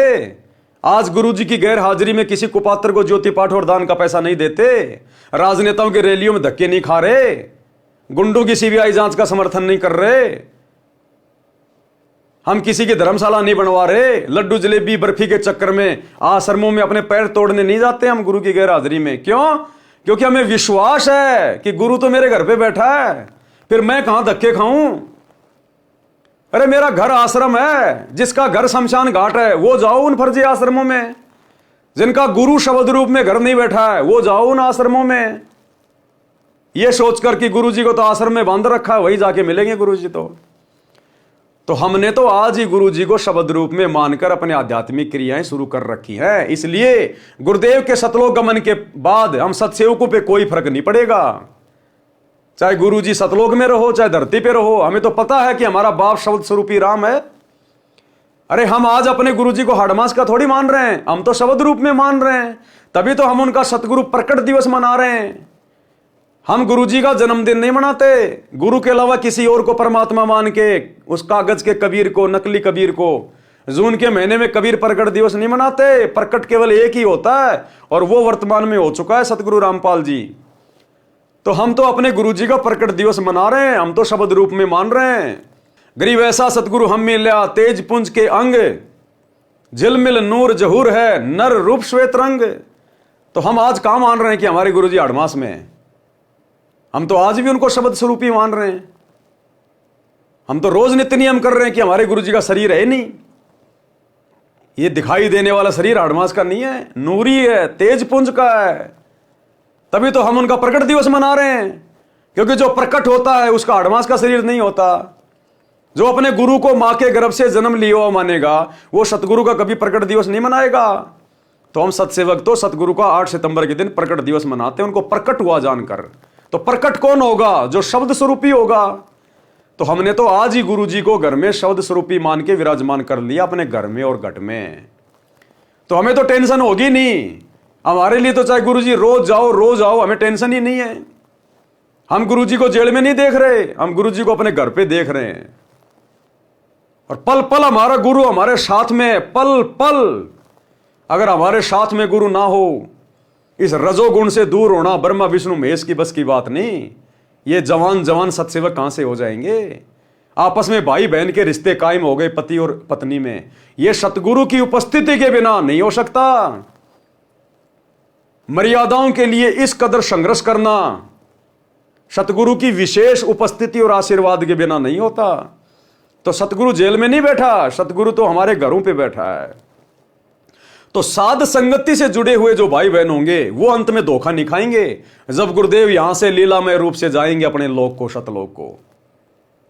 और जो आश्रमों से जुड़े हुए हैं, लड्डू जलेबी खाते रहे, ज्ञान को आधार बनाए नहीं, वो भैया फिर ऊपर मुंह कर करके रोएंगे जैसे गिद्ध रोता है रात को, क्योंकि उनको ज्ञान है ही नहीं।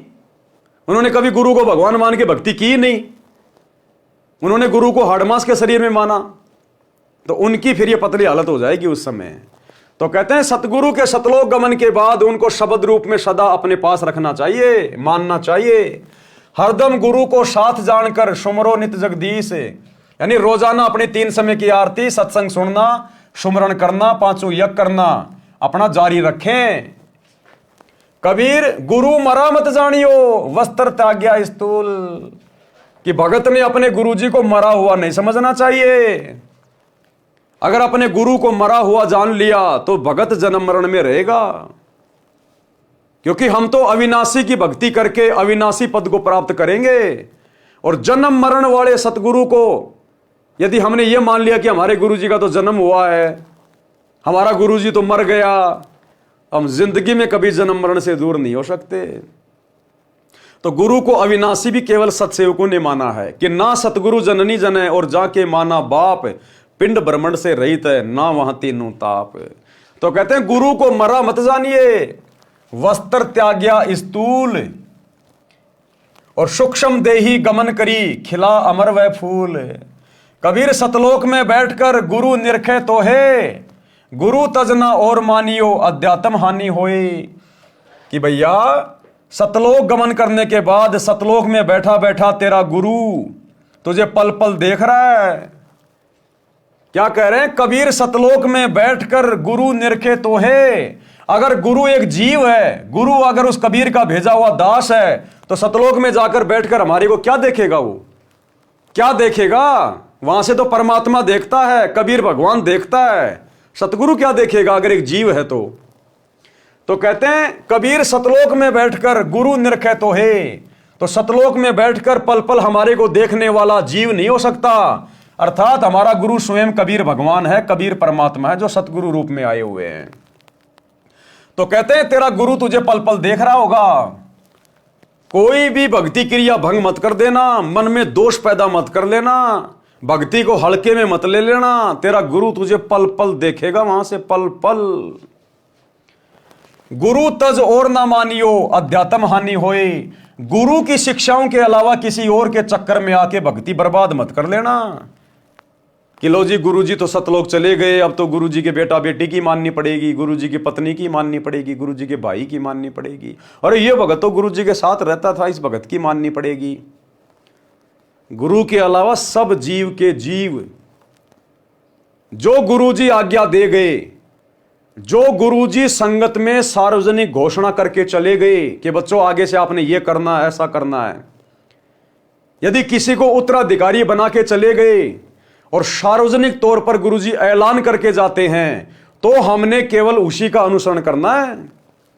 जिसको गुरुजी अपना उत्तराधिकारी नियुक्त करके जाएंगे अपने मिशन को आगे चलाने के लिए, उसी अनुसार हमने आगे चलना है। और यदि वो गुरु के द्वारा उत्तराधिकारी नियुक्त किया गया व्यक्ति कोई गलती करता है, उसी दिन हमने उस व्यक्ति से कनेक्शन काट लेना है। कनेक्शन गुरुजी की भक्ति से जोड़ के रखना है, गुरुजी की मर्यादाओं से जोड़ के रखना है, सत्संगों से जोड़ के रखना है, सुमरण से जोड़ के रखना है।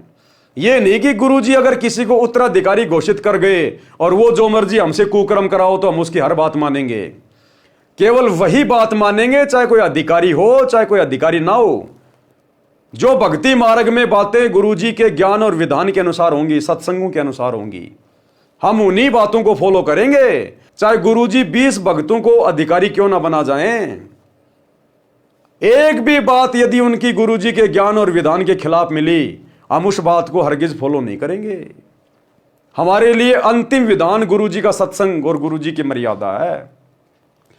तो कहते हैं गुरु को तज, यानी गुरु को छोड़कर और की बात ना मानियो, अन्यथा अध्यात्म में हानि हो जाएगी। कबीर गुरु के शिष्य की जगदीश करे सहाय। गुरु के शिष्य की जगदीश यानी परमात्मा सहायता करता है। अब यहां तो जगदीश भी होई और भाई हमारा परमात्मा भी होई और हमारा सतगुरु भी होई। गुरु गोविंद दो नहीं भाई, जब तक दो समझोगे दो जग में जाई। ये तो लीला करता परमात्मा, भिन्न भिन्न समय में आके अपने आप को परमात्मा से अलग दर्शा के, क्योंकि डायरेक्ट कहे कि मैं परमात्मा हूं, मैं भगवान हूं, मैं कबीर हूं, तो कोई उसको मानता नहीं। इसलिए हर बार ये परमात्मा गुरु रूप में आता है, सतगुरु रूप में आता है और अपने से अन्य किसी और को परमात्मा बताता है कि परमात्मा तो सतलोक में है, सत्य पुरुष है, ताकि लोग उनके ज्ञान को सुने। अगर डायरेक्ट कह दे कि मैं भगवान हूं तो कोई उनका सत्संग भी ना सुने। इसलिए अपने से अन्य को परमात्मा दर्शा के ये वाणी लिखी हुई है, जबकि गुरु स्वयं ही कबीर है, स्वयं परमात्मा, स्वयं ही सत्य पुरुष है। कबीर गुरु के शिष्य की जगदीश करे सहाय। अब बताओ, गुरु के भगत की, सतगुरु के भगत की जगदीश यानी परमात्मा क्यों सहायता करेगा? ऊपर तो साफ साफ लिखा हुआ है कि कबीर सतलोक में बैठकर गुरु निरखे तो है। जब गुरु खुद ही सतलोक में बैठ के देख रहा है तो सहायता भी तो कर सकता है। तो यहां हमने समझना होगा कि गुरु और सत्य पुरुष दोनों एक ही हैं। नाम जपे और दान धर्म में कभू न अलसाए। गुरुजी अपने जाने के बाद जो विधि बता के जाएंगे दान धर्म करने की, किसको करना है, कहां करना है, कैसे करना है, अधिकारी कौन है, उसी अनुसार हमने दान धर्म करना है। उसके अलावा किसी को 1 रुपया भी नहीं देना। कबीर जैसे रवि आकाश से सबके साथ रहाए, उष्णता और प्रकाश को दूर ही ते पहुंचाए। जैसे सूरज आकाश में है लेकिन सबके साथ में रहता है, उसका प्रकाश, उसकी वो ऊर्जा सबके पास पहुंच रही होती है। एक छोटा सा ऑडियो गुरुदेव का वर्तमान में हिसार जेल से भेजा हुआ। गुरुदेव ने स्पष्ट कर दिया कि वे कौन हैं। गुरुदेव कह रहे, बच्चों ये ना सोचना कि मैं इस मोबाइल से तुम्हें देख रहा हूं। यानी वीडियो कॉल हो रही थी हिसार जेल से आश्रम में। तो गुरुदेव ने कहा कि बच्चों ये ना समझना कि मैं एक कैमरे से देख सकता हूं, इस कैमरे के अलावा भी मैं सबको देख रहा हूं, सबको। इतनी शक्ति मेरे बंदी छोड़ ने मुझे दे दी है। जैसे सूर्य सबके साथ में रहता है, उसकी ऊर्जा, उसका प्रकाश सबके साथ में रहता है, ऐसे ही इस दास को और अपने परमात्मा को पल पल अपने साथ में समझना। यानी अपने आप को छुपाते हुए कह रहे कि इस दास को, रामपाल दास को और कबीर भगवान को, परमात्मा को, दोनों को अपने साथ समझना। तो हमें दोनों की जरूरत नहीं, हमें एक की जरूरत है, केवल अपने गुरु की, बस। क्योंकि हमारा गुरु ही हमारे लिए गोविंद है, परमात्मा है, भगवान है। तो एक छोटा सा ऑडियो जिसमें गुरुदेव ने स्पष्ट कर दिया कि पल पल देख रहा है परमात्मा। अरे जो सतलोक में बैठ के हमें यहां देख सकता है, क्या हिसार जेल में बैठ के नहीं देख रहा होगा? भगत की हर एक क्रिया पे नजर है, क्योंकि परीक्षा चल रही है। परीक्षा सुनिए। आशीर्वाद है मेरे बच्चों, सारे दिखाई देते हो, और अगर कैमरे से ना देखूं तो वैसे भी देख सकता हूं मेरे बच्चे। इतनी ताकत दे दी है मेरे बंदी छोड़ ने मेरे को। आप चिंता ना करो, जैसे सूर्य सबके साथ होता है ऐसे भगवान और दास को अपने साथ समझना। तो भाई और बहनों, हम तो इस प्रकार की ऑडियो को सुनकर बड़े डर कर भक्ति कर रहे हैं। हम सत्सेवक तो डर डर के भक्ति कर रहे हैं कि ये परम सत्य है। गुरु ने कह दिया चलो और अच्छा हुआ, लेकिन हम तो पहले से मान रहे हैं कि गुरु भैया पल पल देख रहा है, वो दिव्य दृष्टा है, अंतर्यामी है, स्वयं परमात्मा है, उसकी नजर से सृष्टि में कोई छुपा हुआ नहीं है। इसलिए हम सत्सेवक भाई बहन ये गंदी राजनीति करना, दुनियादारी करना हम नहीं करते ये सब काम। तो कहते जैसे सूरज आकाश से सबके साथ रहाए, उष्णता और प्रकाश को दूर ही ते पहुंचाए। कबीर ऐसे गुरु जहां बसे सब पर करे रजा, और गुरु समीप जानकर सकल विकार करत लजा। गुरु जी को अपने पास में समझकर, अपने साथ में समझकर जब तक हम भक्ति नहीं करेंगे हम विषय विकारों से दूर नहीं हो सकते, हमारे ऊपर उनके आशीर्वाद की रजा नहीं हो सकती। एक वाणी में गुरुदेव कहते हैं कि क्या मुख ले विनती करूं और लाज आवती मोए, और तुम देखत अवगुण करूं मैं कैसे भाऊं तोए। कि हे परमात्मा, मैं कौन से मुंह से, मैं अवगुणी इंसान, विषय विकारों में रत इंसान, मैं किस मुंह से आपसे प्रार्थना करूं, विनती करूं, अरदास करूं। मुझे तो शर्म आ रही है। और तुम देखत अवगुण करूं, आप सब कुछ देखने वाले हो, सब कुछ जानने वाले हो, अंतर्यामी हो, फिर भी मैं अवगुण कर रहा हूं। कहते मैं आपके हृदय में कैसे समाऊंगा, कैसे भाऊं तोए। तो इसी प्रकार भाई और बहनों, अपने सतगुरु को हमने अंतर्यामी मानना है, दिव्य दृष्टा मानना है, हमारे घट में बैठा हुआ परमात्मा है। जीता दास जी ने अपने सतगुरु गीसा दास जी के लिए कहा कि मेरे पर्दे के महल में पिया जी, और तुमसे कैसे छुपा लूं जिया जी। कि हे गुरुदेव, आप तो मेरे महल में, मेरे हृदय में बैठे हुए हो, मैं भला आपसे क्या छुपा सकता हूं। तो हमने अपने गुरुदेव को अंतर्यामी मानकर और सदा अपने पास में मानकर, अपने अंग संग मानकर कि गुरु शब्द रूप में मेरे साथ में है, तभी तो मैं भक्ति कर पा रहा हूं, और गुरु मेरी प्रत्येक क्रिया पे नजर बना के रखे हुए। तो भगत ने इस प्रकार डर कर भक्ति करनी चाहिए। एक कदम भी भक्ति मार्ग से, मर्यादाओं से बाहर नहीं हटाना चाहिए। जिस प्रकार आप किसी सोने चांदी की दुकान में बैठे हैं और वहां पर चारों कोने में 4 सीसीटीवी कैमरे लग रहे हैं और आपने देख लिया, आप वहां से एक छोटा सा नाक में पहनने वाला सोने का आभूषण भी नहीं उठा सकते, क्योंकि आपको पता है कि मुझे पल पल देखा जा रहा है, सीसीटीवी कैमरे लग रहे हैं। तो इसी प्रकार अपने गुरुदेव को पल पल सीसीटीवी कैमरे के रूप में, कि इस परमात्मा का कैमरा तो असंख्य ब्रह्मांडों के पार देख लेता है, अंधेरे से अंधेरे में, भंवर गुफा में भी देख लेता है। इससे मैं अपने अवगुण कैसे छुपा पाऊंगा? मुझे अंत में शरीर छोड़ के उसी के पास जाना है, मैं क्या मुंह दिखाऊंगा?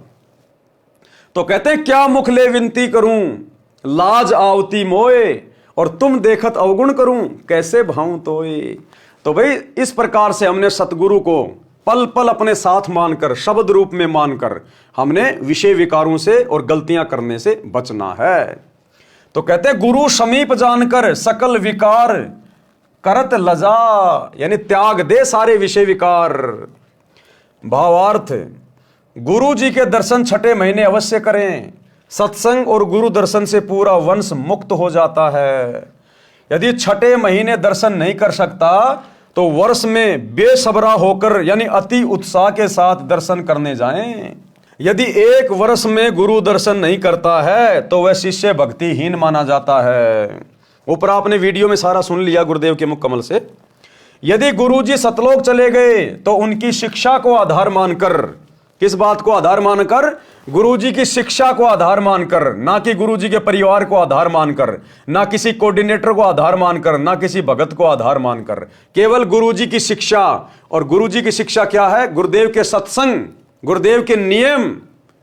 और वर्तमान में 2014 बरवाला कांड के बाद वही तो परीक्षा चल रही है कि मेरे सतलोक जाने के बाद ये किस प्रकार से भक्ति करेंगे। उसी की छोटी सी रिहर्सल, ट्रेलर परमात्मा हिसार जेल में बैठ के ले रहा है हम भक्तों की।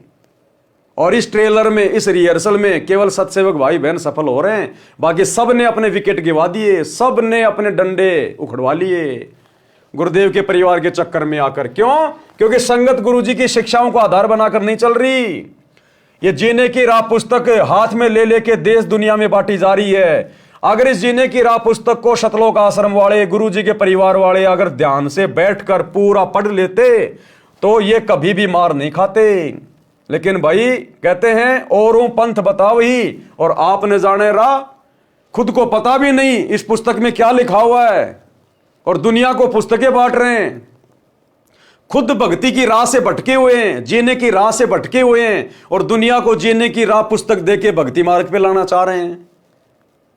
खुद राजनीति कर रहे हैं, गुंडों का साथ दे रहे हैं, आरक्षणों में जा रहे हैं, दो लोगों के लिए स्टेडियम बना रहे हैं, पल पल पे मर्यादा तोड़ रहे हैं, गुरु को दुखी कर रहे हैं, और दुनिया को ज्ञान गंगा बांट के, जीने की राह बांट के भक्ति राह पे लाना चाह रहे हैं।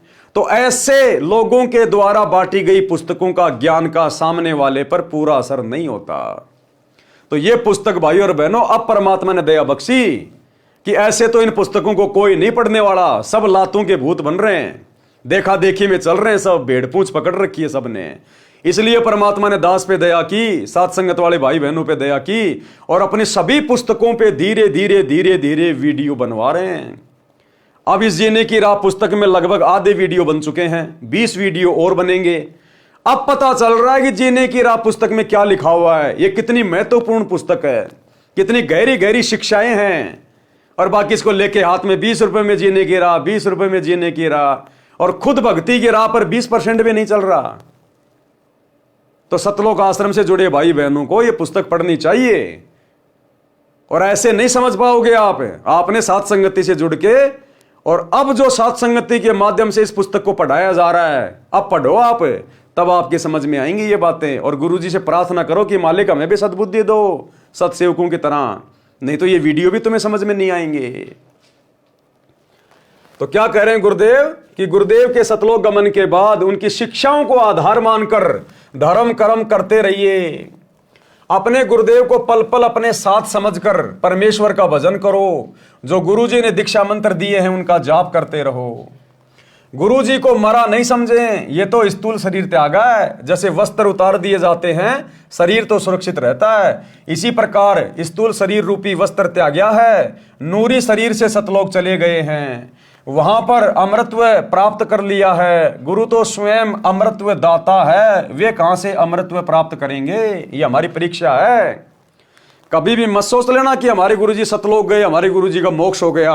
मुंह से भी ये शब्द मत बोल देना जो यहां लिखे गए हैं कि वहां पर गुरुजी ने अमृतत्व प्राप्त कर लिया। तो क्या पहले गुरुजी जन्म और मरण में थे? तो कभी जिंदगी में भी इस प्रकार के शब्द अपने गुरुजी के प्रति मुख से मत निकाल देना कि हमारे गुरुजी का मोक्ष हो गया, सतलोक गए। नहीं तो उसी समय आप भक्ति से नीचे गिर जाओगे, क्योंकि आपने गुरु को मानुष मान रखा है। तो गुरु तो मुक्ति दाता है, गुरु तो जगत का तारणहार है, मोक्ष दाता है। और मोक्ष वही दिला सकता जो स्वयं मुक्त हो। और मुक्त भाई इस पूरी सृष्टि में केवल एक ही है, ये बंदी छोड़ सतगुरु रामपाल जी भगवान, ये कबीर परमात्मा आपका इंतजार कर रहे हैं। आप जी को भी तो जाना है, बिना मरे यानी स्थूल शरीर त्यागे सतलोक जाया नहीं जा सकता। ये तो शिष्यों को भी त्यागना है। फिर गुरु जी के शरीर त्यागने का शोक ना करके, यानी दुख ना मना के, उनके द्वारा बताई गई साधना करें तथा मर्यादा का पालन करते हुए अपना जीवन सफल बनाएं। गुरुदेव सतलोक में बैठकर आपको देख रहा होता है। गुरु जी के संसार छोड़कर जाने के पश्चात अन्य को गुरु रूप में नहीं देखना। अन्य को गुरु रूप में देखना दो प्रकार से होगा। एक तो उस गुरु को छोड़कर, यानी अपने गुरु जी को छोड़कर किसी और को गुरु धारण करने लेना, और एक गुरु के सतलोक जाने के बाद अपने गुरु जी की बातों को कम, जैसे वर्तमान में गुरु जी के जेल जाने के बाद संगत इन आश्रमों से जुड़कर गुरु जी के सत्संगों को कम महत्व दे रही है, गुरु जी के ज्ञान को कम महत्व दे रही है, गुरु जी की आज्ञाओं को कम महत्व दे रही है, और गुरु जी के परिवार की और कोऑर्डिनेटरों की बातों को ज्यादा महत्व दे रही है। आंख बंद करके उनके हर आदेश की पालना कर रही है। तो यह होता है अपने गुरु जी के अलावा किसी और की आज्ञा मानना, किसी और को महत्व देना। गुरु जी के संसार छोड़कर जाने के पश्चात अन्य को गुरु रूप में नहीं देखना, यानी गुरु को तजे भजे जो आना, ता पसवा को फोकट ज्ञाना। नहीं तो भक्ति की हानि हो जाएगी। गुरु जी के उपदेशी शिष्य की परमेश्वर सहायता करता है, यानी स्वयं गुरु ही है परमेश्वर, सारा सब कुछ अब तो हमें समझ में आ गया है। शिष्य को गुरु जी के बताए नाम जाप तथा दान धर्म करने में कभी आलस नहीं करना चाहिए। जैसे सूर्य दूर आकाश से सबको उष्णता प्रकाश प्रदान करता है, सबको अपने साथ दिखाई देता है, इसी प्रकार गुरु जी कहीं पर भी बैठा है वहीं से अपने भक्तों पर कृपा करता है। गुरु जी को समीप तथा दृष्टा जानकर सब विषय विकारों को करने में शर्म करके परहेज करें। देखो भाई और बहनों, पॉइंट पे पॉइंट है, पॉइंट पे पॉइंट है। क्या कह रहे हैं? इसी प्रकार गुरु जी कहीं पर भी बैठा है वहीं से अपने भक्तों पर कृपा करता है। और वर्तमान में गुरु जी बैठे हिसार जेल में, और यहां क्या लिख रखा है कि जहां गुरु जी बैठा, कहीं भी बैठा है, वहीं से बैठकर अपने भक्तों पे वो कृपा करता है। तो बताओ फिर हम अपने गुरु जी की कृपा लेने के लिए इन फर्जी आश्रमों में क्यों धक्के खाएं, जब गुरु जी खुद कह रहे हैं कि गुरु जहां भी बैठा वहीं से अपने भक्तों पे वो कृपा करता है। तो गुरु जी बैठे हिसार जेल में और संगत धक्के खा रही इन फर्जी आश्रमों में, तो ये तो मूर्खता हो गई ना। आप सही भक्ति करो, गुरु को परमात्मा मानो, मर्यादा में रहो। गुरु चाहे कहीं भी बैठा है वहीं से आपके ऊपर कृपा करेगा। तो इसलिए हम सत्सेवक गुरु की गैर हाजिरी में इन फर्जी आश्रमों में कहीं धक्के नहीं खाते। इसी प्रकार गुरु कहीं भी बैठा है वहीं से अपने भक्तों पर कृपा करता है। गुरु जी को समीप तथा दृष्टा जानकर सब विषय विकारों को करने में शर्म करके परहेज करें। धर्म बोध पृष्ठ 183 का सारांश। कबीर कहते जनकादिक गृही जो नित धर्म परवीन, पायो शुभ गति आप ही और अनहु मति दीन। राजा जनक जैसे गृहस्थी अपने धर्म के विद्वान थे, यानी मानव कर्म के ज्ञानी थे, जिस कारण से स्वयं भी शुभ गति प्राप्त की, यानी स्वर्ग प्राप्त किया, तथा औरों को भी स्वर्ग प्राप्ति का मार्ग बताया। कबीर हरि के हेत न देत धन देत कुमार्ग माही, ऐसे अन्यायी अधम बांधे यमपुर जाई। भावार्थ, जो व्यक्ति धर्म नहीं करते और पैसे का गलत प्रयोग करते हैं, शराब पीते हैं, मांस खाते हैं, तंबाकू सेवन करते हैं, या व्यर्थ के दिखावे में खर्च करते हैं, ऐसे अन्यायी नीच यमलोक यानी नरक लोक में बांध कर ले जाए जाते हैं। अब देखो भाई और बहनों, वैसे तो बहुत ही ज्यादा महत्वपूर्ण पॉइंट है, बहुत ही ज्यादा महत्वपूर्ण, क्योंकि यहां पर तो सीधे सीधे आप यही समझोगे कि भई ये तो जगत वालों के लिए कहा जा रहा है कि जो व्यक्ति दान धर्म नहीं करते, शराब पीते हैं, मांस खाते हैं, तंबाकू सेवन करते हैं, व्यर्थ के दिखावे में खर्चा करते हैं, ऐसे अन्यायी नीच यमलोक यानी नरक लोक में बांध कर ले जाए जाते हैं। अब काल क्या करेगा वर्तमान में, कलयुग की बिचली पीढ़ी में? आमने सामने की लड़ाई नहीं लड़ेगा, वो सूक्ष्म लड़ाई लड़ेगा। और ये सारे नीच कुक्रम वर्तमान में उस काल ने गुरु जी की गैर हाजिरी में 2014 से 2025 तक सतलोक आश्रमों से जुड़ी हुई लाखों की संगत से करवा दिया। गुरुदेव के परिवार से ये नीच कर्म करवा दिए, कोऑर्डिनेटरों से नीच कर्म करवा दिए। क्या कह रहे हैं गुरुदेव कि जो व्यक्ति धर्म नहीं करते और पैसे का गलत प्रयोग करते हैं, शराब पीते हैं, मांस खाते हैं, तंबाकू सेवन करते हैं, वो नीच हैं, उनको यमलोक में यमदूत बांध के ले जाते हैं। अब काल को पता है कि भैया इस संत का ये ज्ञान लेने के बाद, ये तत्व ज्ञान लेने के बाद, ये भगत सीधे सीधे तंबाकू नहीं खाएंगे, मांस नहीं खाएंगे, शराब नहीं पिएंगे, नीच कर्म नहीं करेंगे, दिखावे के काम नहीं करेंगे। तो काल भैया 21 ब्रह्मांड का स्वामी है, वो अनपढ़ नहीं है। अनपढ़ का मतलब वो बहुत ज्यादा बुद्धिमान है। हम भक्तों की तरह मूर्ख नहीं हो। उसने सूक्ष्म चाल चली कि कैसे इन भक्तों को अपने जाल में फंसा जाए, कैसे इन सभी भक्तों को सूक्ष्म जाल में बांध के सारे कुक्रम करवाए जाएं। चाल चली कि भगत बड़ा विश्वासी होता है, भगत भोला भाड़ा होता है। ये भगत विश्वास किस पे कर रहे हैं, उस व्यक्ति को पकड़ा जाए। क्योंकि गुरुजी ने तो बताया कि भक्ति मार्ग में ब्लाइंड फेथ, अंधविश्वास करना होता है, और अंधविश्वास करना होता है अपने गुरु के ऊपर, अपने गुरु के ज्ञान के ऊपर। क्योंकि गुरु कभी भी काल की तरह धोखा नहीं देता। तो काल ने देखा ये किसके ऊपर विश्वास कर रहे हैं, आंख बंद करके अपने गुरु पे कर रहे हैं या फिर किसी और पे कर रहे हैं। तो काल ने ध्यान से देखा, रे यार ये तो सारे के सारे मूर्ख हैं, ये तो आंख बंद करके और गुरु के बेटा बेटियों पे विश्वास कर रहे हैं, कोऑर्डिनेटरों पे विश्वास कर रहे हैं। काल ने सोचा, मैंने सोचा ये तो एक आध पे कर रहे होंगे, तो सैकड़ों पे विश्वास कर रहे हैं। इन्होंने तो गांव गांव में कोऑर्डिनेटर बना रखे हैं, नामदान सेंटर खोल रखे हैं। इनको अपने गुरु के ज्ञान से कोई लेना देना ही नहीं है। ये तो गुरु के परिवार पे फिदा हो रहे हैं, उनके आशिक हो रहे हैं। काल को मौका मिल गया। अब गुरु के परिवार की मर्यादा टूटी हुई, कोऑर्डिनेटरों की मर्यादा टूटी हुई, क्योंकि इन्हीं के कुकर्मों के कारण, मनमाने आचरण के कारण, इन्हीं की गलतियों के कारण गुरुजी बरवाला कांड के बाद हिसार जेल में जाके बैठे। तो मर्यादा सबकी टूटी हुई। और काल के साथ परमात्मा का एग्रीमेंट है कि जब तक मेरा भगत मर्यादा में, तू पास भी नहीं आ सकता। और जो मर्यादा तोड़ के भक्ति कर रहा है उसकी तू चोटी पकड़ के लेके जा, मुझे कोई मतलब नहीं है। कहते हैं जब तक हंसा हमरी आना और काल लगे ना तेरा बाणा, जब तक मेरा भगत मेरी मर्यादा में रहेगा तब तक तो तेरा दाव लगेगा नहीं। और बाकी भैया मैंने तेरे को फ्री कर रखा है, जो मर्यादा तोड़ के भक्ति करेगा वो तेरे हवाले।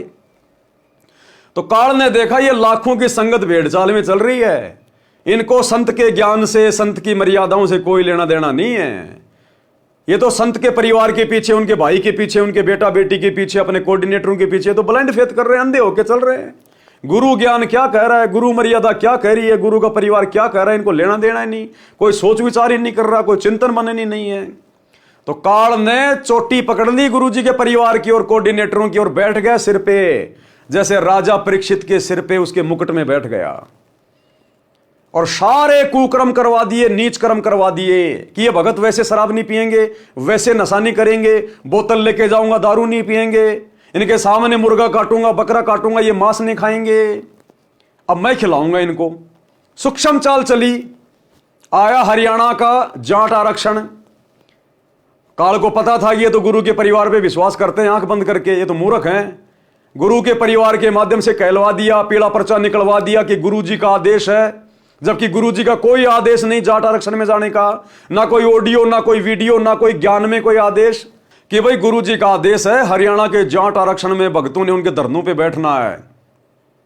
सब भक्तों को बैठा दिया बसों में भर भर के, और करोड़ों में चंदे के रूप में हरियाणा के जाट आरक्षण में पैसा दे दिया गया, भक्तों के दान का, ज्योति पाठ का। अब वो जाट क्या करेंगे उस पैसे का? वो जाट उस पैसे से शराब पिएंगे, हुक्का खरीदेंगे, तंबाकू पिएंगे, मांस खाएंगे, राजनीति करेंगे। उल्टे काम करेंगे सारे, वेश्यावर्ती भी करेंगे, क्योंकि वो तो जगत वाले आदमी है, सारे कुकर्म करते हैं। तो भगतों का पैसा और जाट नशा कर रहे हैं, तमाकू पी रहे हैं, तो किसका सहयोग हो गया? भगतों का।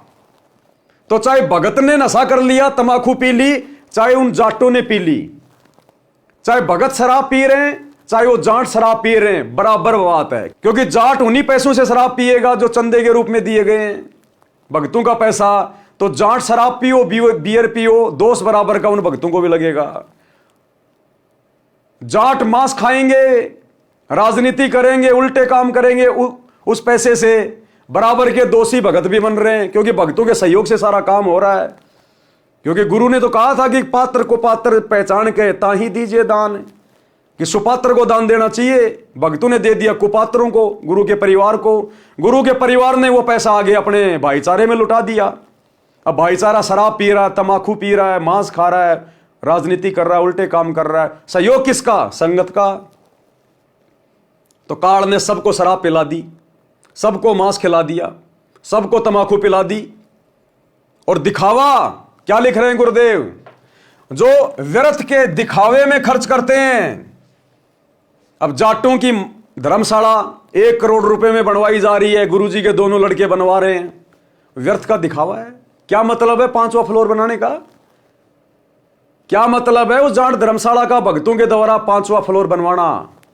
गुरुजी के लड़के कौन सी अपनी औरतों के जेवर बेच के धर्मशाला बनवा रहे हैं? भक्तों का ज्योति पाठ का दान का पैसा। तो वो धर्मशाला बनवाना, 5वां फ्लोर बनवाना व्यर्थ का दिखावा हो गया। गुरुजी ने तो कभी कहा नहीं तुम किसी की धर्मशाला बनवाओ। गुरुजी कहते हैं घर तो 3.5 आध गणा तो पूर्णा 4, इससे अधिक जो चाहते उनको नहीं है ज्ञान। तो गुरुजी के आदेश के खिलाफ काम हो रहा है, तो ये दिखावा हो गया, व्यर्थ का दिखावा, मान बढ़ाई के लिए। तो दोषी कौन हुआ?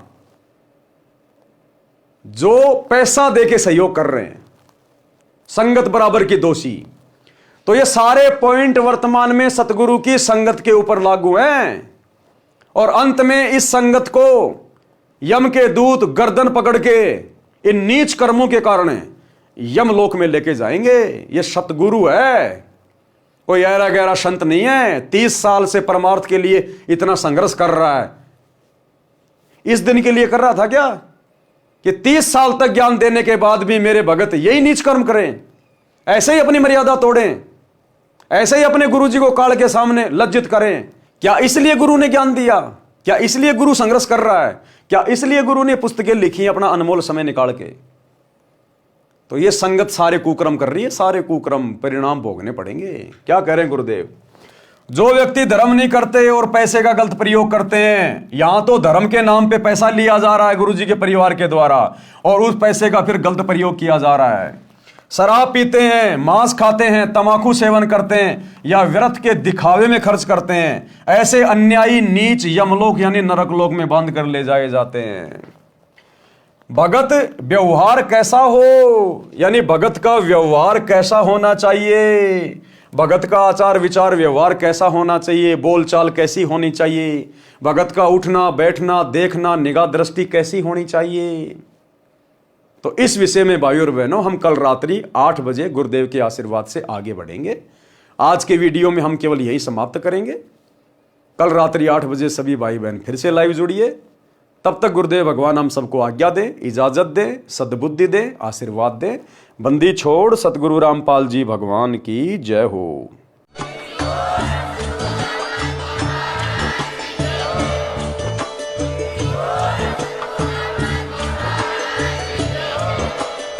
भाई जो गुरु बचन पे डट गे,